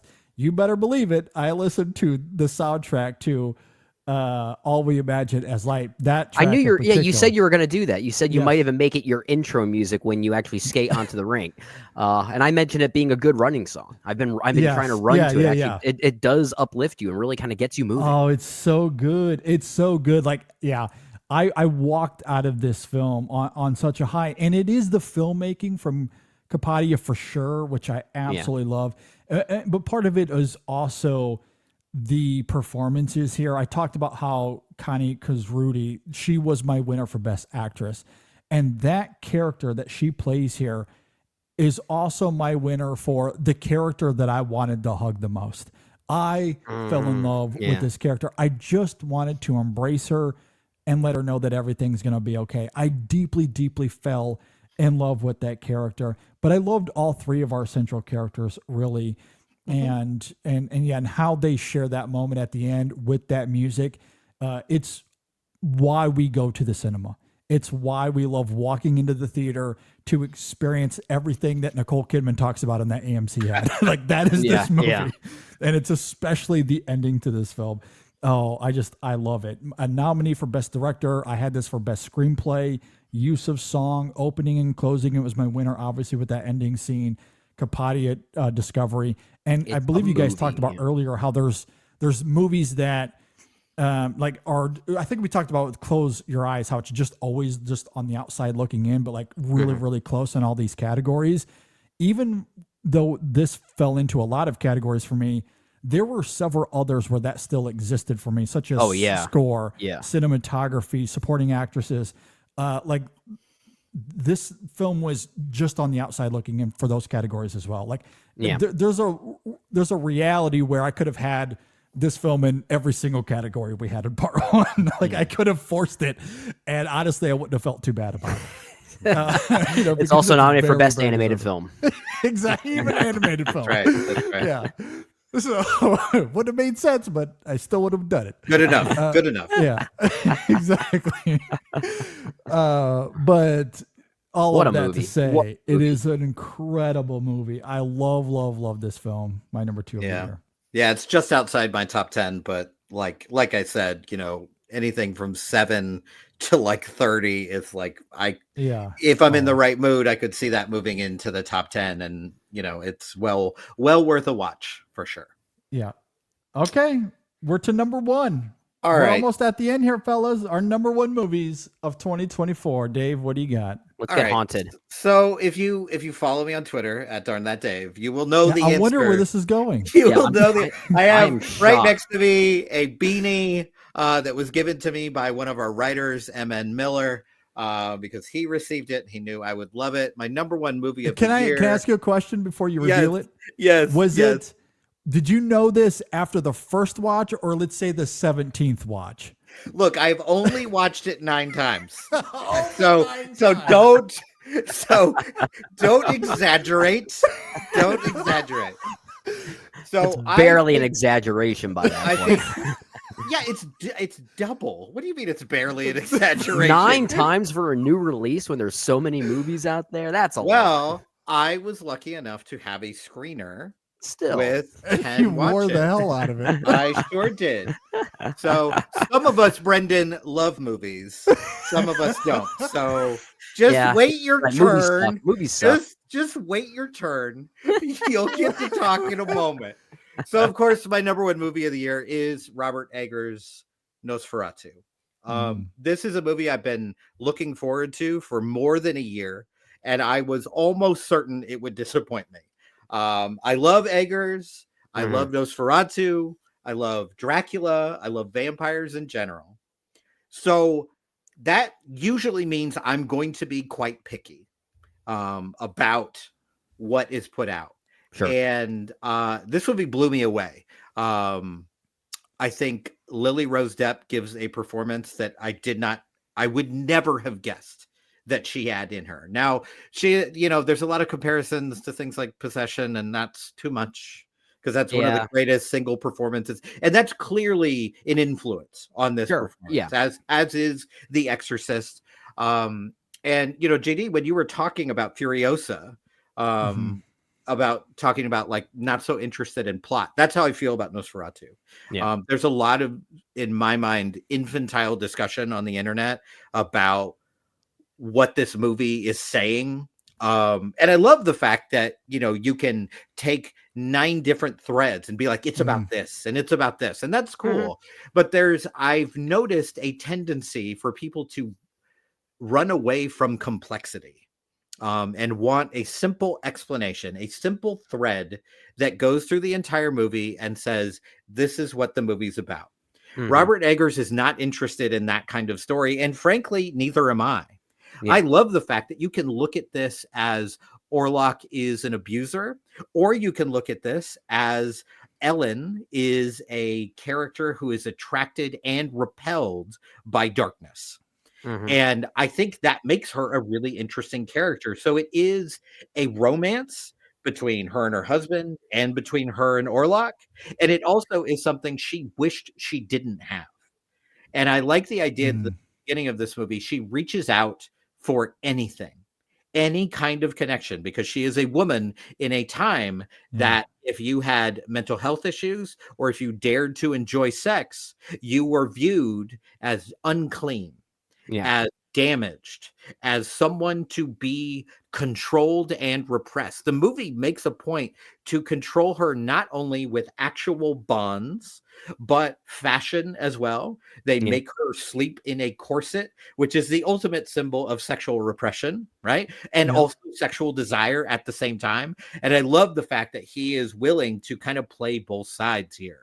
And he leaves it up to you what you think. And I mentioned on the last show, he basically makes a Dracula story and a Nosferatu story in the same movie and managed to make it work. And every time I watch it, I'm astounded that he managed to do this. And you want to talk about craft? This is the movie of the year in terms of craft. You want to talk about cinematography, production design, costumes, makeup. All of this stuff is like, we talk a lot about Robert Eggers as a singular filmmaker, as an auteur. And of course he is. But I think that gives the idea that it's like all him. And it's not. There are so many people involved in making this movie great. And I get kind of tired of people going, well, it's an Eggers movie, so you can expect this. And it's not like that. Like the people who are working with him are all experts in their craft. And it all comes together here. There is a shot in this movie with Thomas, played by Nicholas Hoult, where the carriage first shows up, or he's waiting for the carriage. Incredible. Put that on my wall. Like just one of the most stunning shots of this year or any year. And honestly, I could pick about 100 shots from this movie that I could say this about. And he makes a point to give us thematic resonance throughout the movie. If you watch Ellen in this movie, she is constantly surrounded by death because she has courted death itself. And I love the fact that when Orlok shows up, what he says to her is basically like, hey, you called me. You are my affliction. It's not one of those one-way things where it's like, oh, the vampire is taken over and she's possessed and blah, blah, blah, and she can't control her actions. That's not what's happening here. He controls everyone else. He doesn't actually control her. She is the one making those decisions all the way up until the very last scene where she makes the final decision of the film. And man, again, you want to talk about the the visuals of this movie. That last shot of her and Orlok is one for the books. It's great. It's great. It is. Yeah. It's so good. It's really fantastic. And that's not even to mention Skarsgård, who gives like one of the most transformational performances of the past decade. Like just great. And I like the fact that there's a little bit of humor in this movie. Like there's a couple actual laugh out loud moments. Simon McBurney in this movie is low key maybe the MVP for me. Yes, yes. He's really good. And there's a moment where the character like bites the head off of the bird, and It's kind of funny. Yeah. not only that, but the doctor says, "My good man, why would you do that?" Like it's just like totally deadpan, and it is So deeply funny. And that's not even to bring up Willem Dafoe, who is having a blast. And I love that Willem Dafoe has become Robert Eggers's like, you know, his muse. Like he's just in every Eggers movie now, and that is so great. Hasn't he already been cast in 2 more? He has. I think so. Something like that. Yeah. It's great. I love it, I mean, my favorite movie of the year, it goes back and forth with this and The Brutalist and Nickel Boys as far as what's the best. But this is the movie, obviously, that I'm going to return to over and over and over again. My number one movie of the year, Nosferatu. I do like it quite a bit. I do wish I liked it more, but I do think it's very good. And I agree with a lot of what you're saying about the thematic ambiguities of the film. I actually think there are a lot of different readings you can take from the movie, which I do appreciate. The one time I did see it, I was very much thinking amateur. Only one, yes, such an amateur. I don't like movies, as you guys know, right? I hate movies. But in seriousness, from a thematic angle, I was kind of seeing the movie as what some people will do to put themselves through what is essentially a loveless marriage to get themselves maybe away from a past obsession as a way of maybe like trying to mask themselves from that. I think that's another way to read it. I think it's a pretty contemporary idea, and I think it proves that there are multiple readings you can take from the movie. And even though I didn't love it as much as Robert Eggers' other films, he is still one of my guys. Every one of his movies outside of Nosferatu were in my top 10 of their respective years. Nice. I think if this is my least favorite of his, he's still doing something right. Pretty good. Yeah. Yeah. I agree with that. I think this is my least favorite, but I also quite love this as well. And I agree with what you're saying there, Dave, as far as, and maybe this has rubbed some people the wrong way, or they're not exactly sure how to wrap their heads around it. I don't know.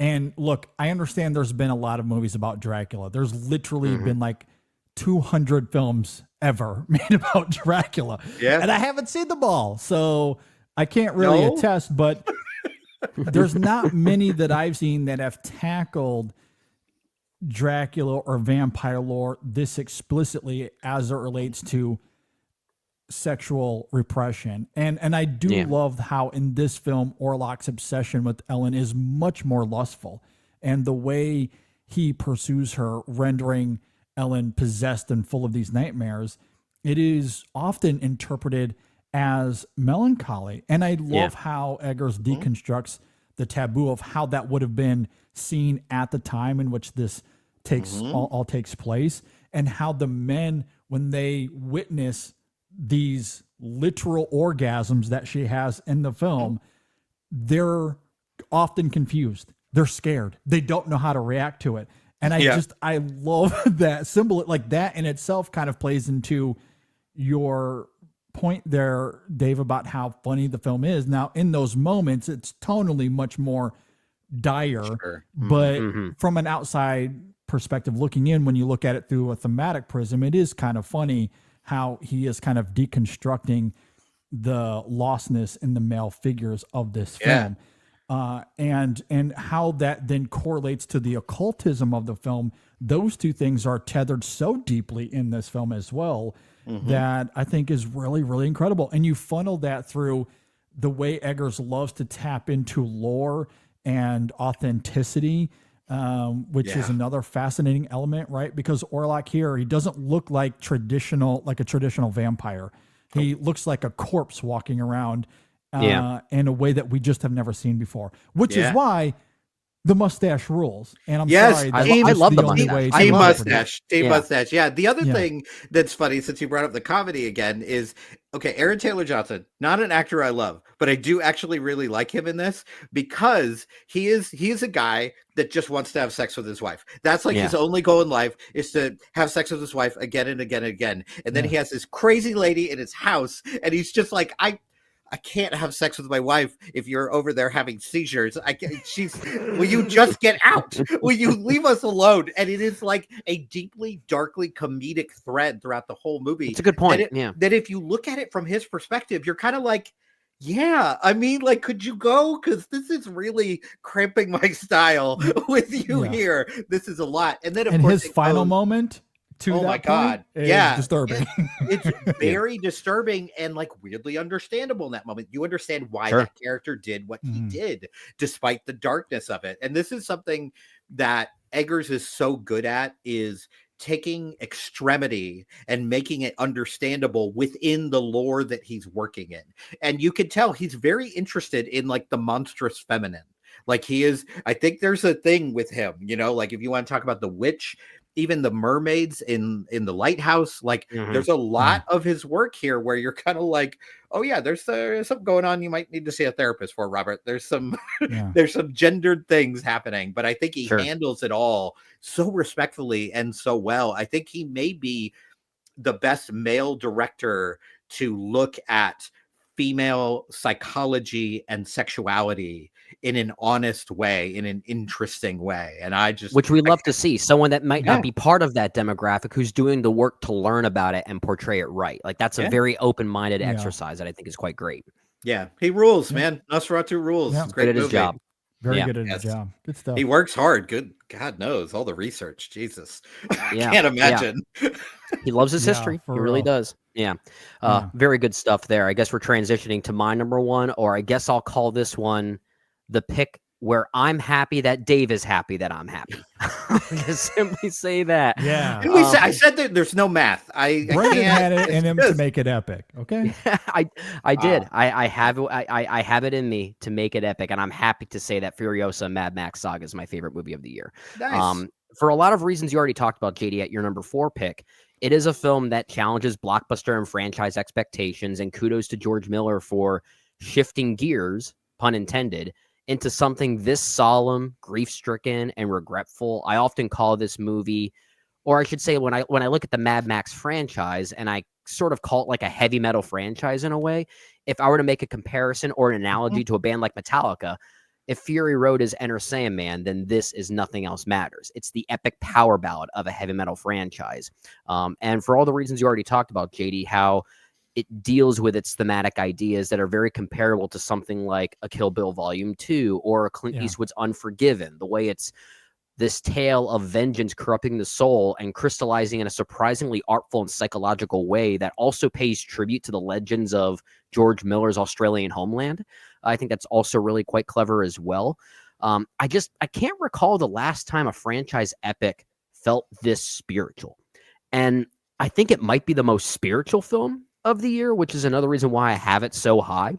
It is very biblical in its imagery. It is. And it's not necessarily subtle or even complicated in what it's showcasing there, but it's awesome. Well, I love that a film like this is willing to go there and to and to be a bit subversive in what you're hoping for, that this is not a 2.5-hour action scene like its predecessor was.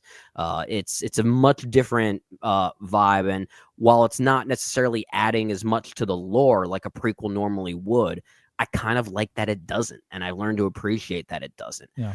I think in time, I'm not ready to say this yet, obviously, but I could see a world where this ends up becoming my favorite George Miller film. I really can see that happening. It's better than Happy Feet. I can't believe it. Sorry. Continue. I kind of like Happy Feet. I love that I the do same too. guy directed that movie, though. It's incredible. I kind of still don't believe it. I don't believe it's real. Yeah. It's wild.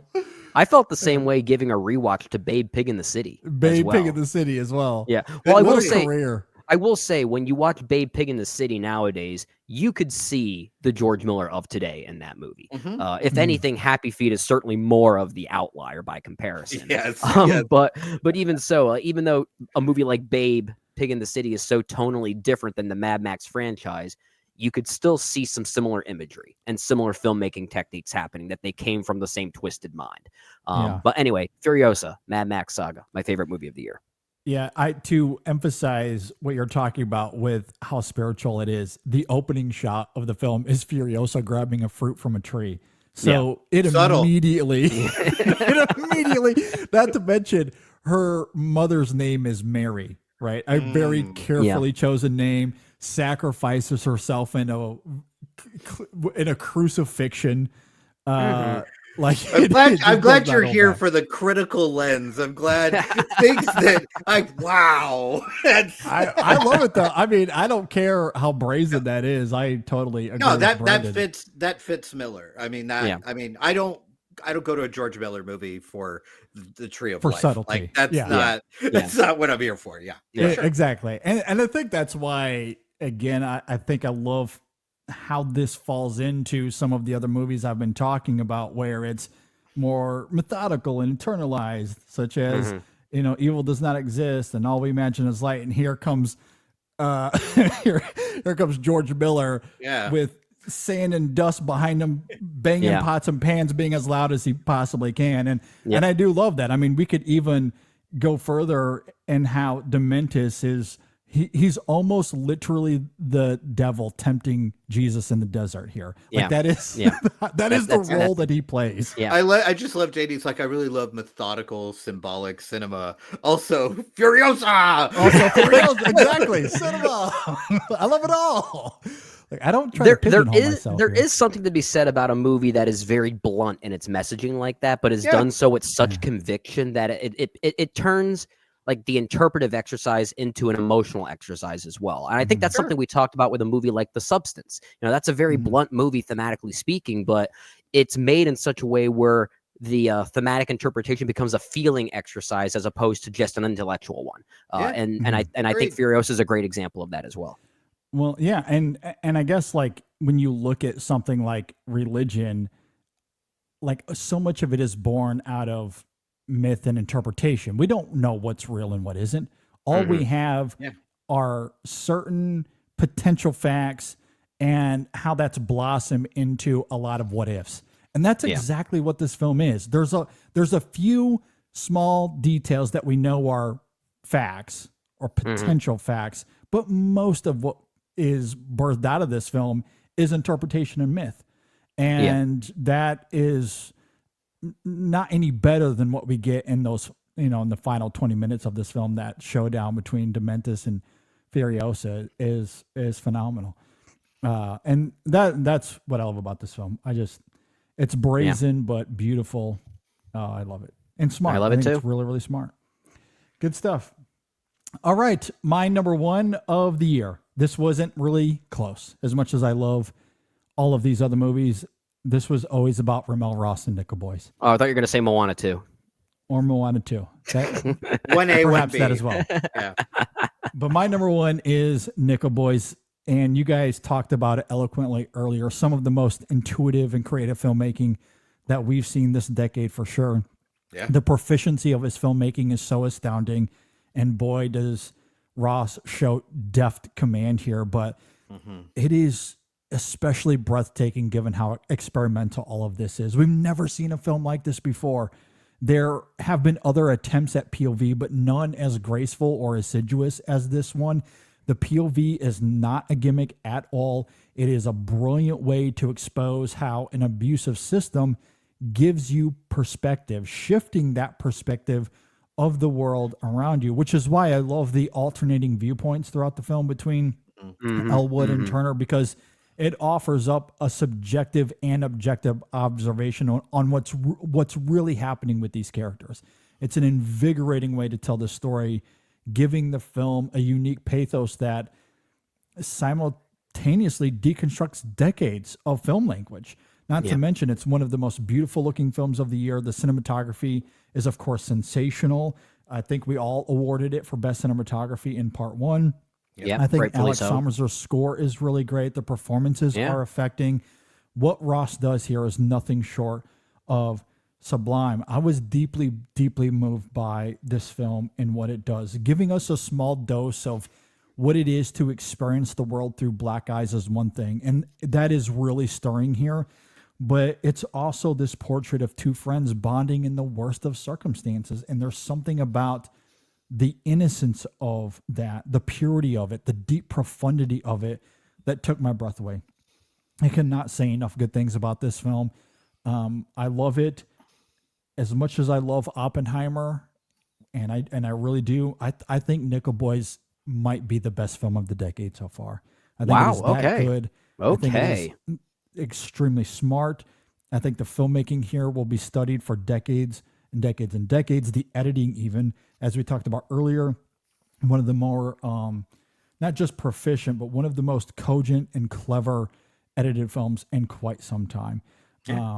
Absolutely adore what this film is doing. And again, we've just never seen anything like it. Like that alone gives it a kind of a lead for me, but it is all done in such a smart, exuberant way. Yeah, I love it. It feels like a filmmaking shift. It really does. Yes. Like I think back at like in the 60s and 70s when, let's say, we saw a movie like, I don't know, 2001: A Space Odyssey for the first time, and nothing was ever made like it. You think, okay, this is a turning point into new things that will eventually happen in the filmmaking world. Honestly, Nickel Boys kind of that's how I has feel. that in a way. Yeah.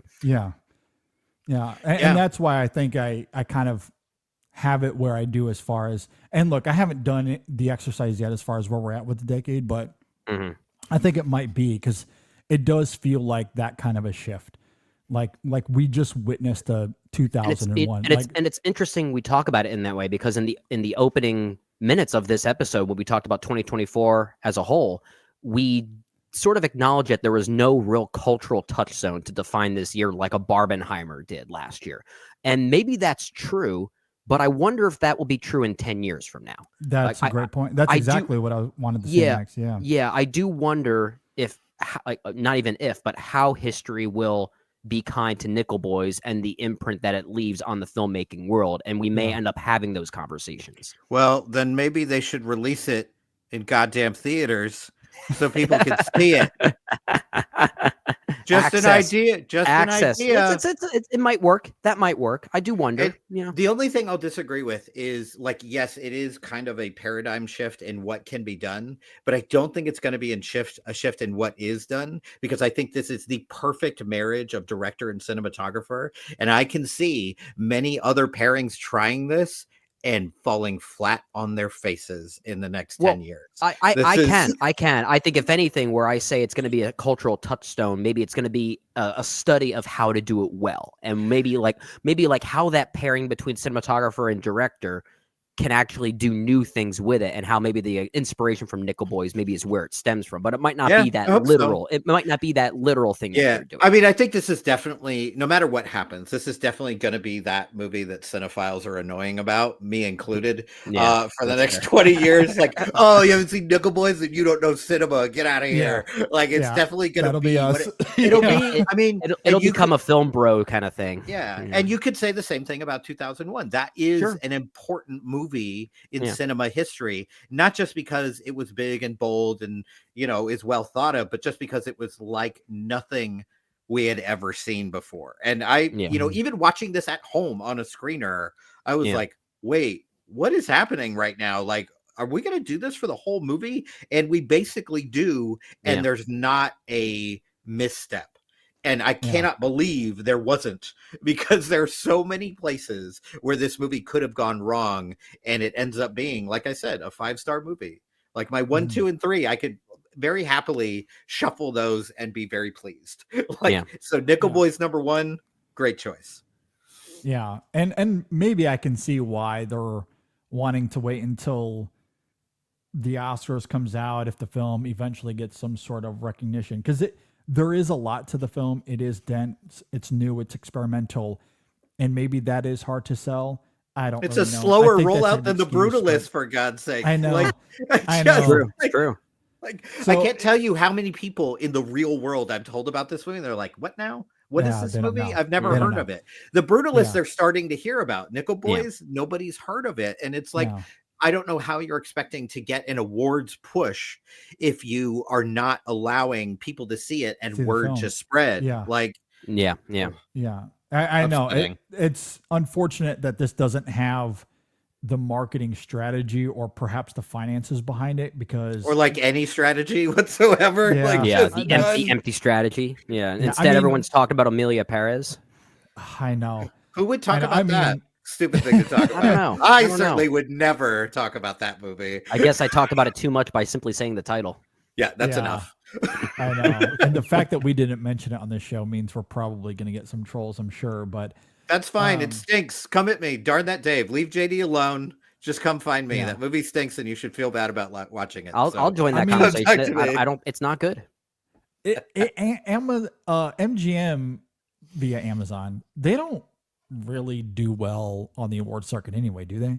no. Like, No, I they think don't. they've kind of fumbled quite a lot in that Yes. regard. Yes. Yes. So But I will hand it That's- to Netflix. They do their work. I mean, they. that is true. I mean, say what you will about Netflix, but they want to win Oscars. Yeah, And desperately. if- Yes. Yeah. If they're behind a film that they love, regardless of how trash it may or may not be, Yes. not saying anything about any movie.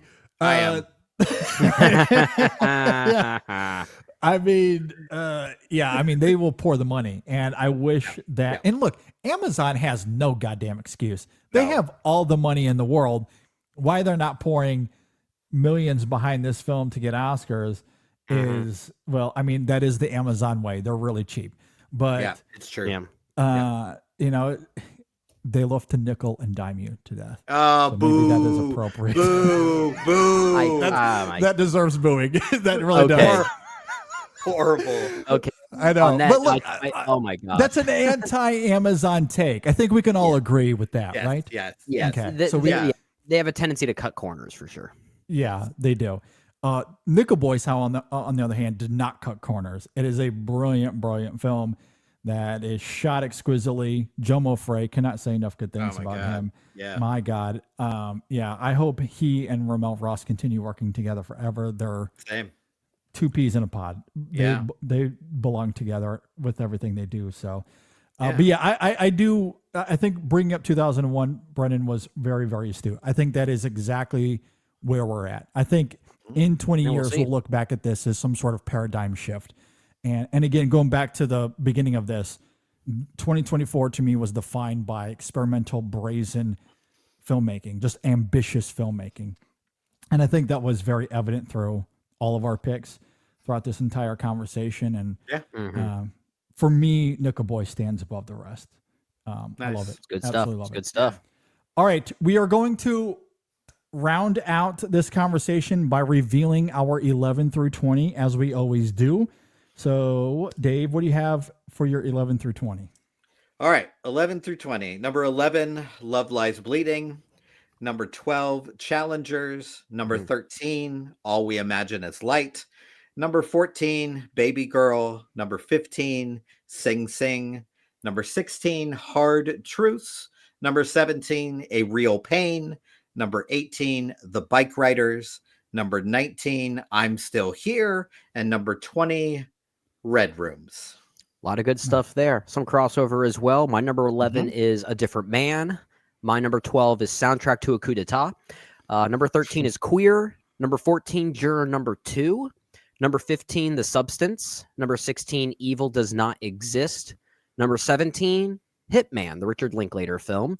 Number 18, Love Lies Bleeding. Number 19, Sometimes I Think About Dying. And number 20 is Luca Guadagnino's Challengers. 2 Luca films in my top 20. So Nice. another director Good year. doing something right. Good year. All right. At number 11 for me, I have A Different Man. I don't think I noted that earlier when Dave brought it up, but that was one of those. I mentioned that 11, 12, and 13, they were all kind of vying for that 10 spot until the Wild Robot stole it. But A Different Man was one of those films that was in that spot. Okay. But I have that at number 11 here. At number 12, I have Janet Planet, which is my vote for best directorial debut. At number 13, I have Sing Sing. I mentioned earlier at 14, I have The Beast. At 15, as I mentioned earlier as well, I have Anora. At 16, I have Close Your Eyes. At 17, Luca Guadagnino's Queer. At number 18, the documentary No Other Land. At 19, Jesse Payne's A Real Pain. It's a fun joke if you listen to part 1 of this episode. Jesse Eisenberg's A Real Pain at 19. And then at number 20, I have Ghostlight with Nosferatu just kind of out there lingering. That was really, really close to that 20 spot. So. I just like the description. Jesse Eisenberg's a real pain. It's almost like Jesse Eisenberg is a real pain. It's like grammar. It's perfect. So with our top 20s now, here is our collective top 10 as we try to formulate them together. I actually did this on Excel. We sometimes do this. Jay Ledbetter actually put this sheet together and would sometimes do this in our previous episodes on our award shows. So collectively, our number 10 is The Beast. Number 9 is Close Your Eyes. Number 8, Anora. Number 7, I Saw the TV Glow. Number 6, Red Rooms. Number 5, A Different Man. Number 4 is Furiosa. Number 3, The Brutalist. Number 2, All We Imagine Is Light. And number 1 is Nickel Boys. There we go. I'm All right. proud to have brought Furiosa down a couple notches. That's good. And it is still top 5. There we go. Well, with all of that said, thanks, Dave, for being here. We always appreciate your glowing face. Yeah, man. This was great. Yes. Happy to be here. Thanks for having me. Where can we follow you on social media, my friend?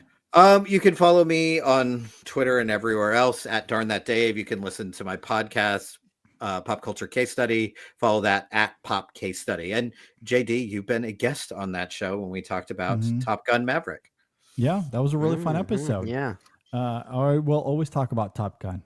Good Whenever movie. you want to have that conversation, I will be there. Yes. He's ready. Well, with all of that said, thanks everyone for tuning in, listening all the way till the end here. We really do appreciate it.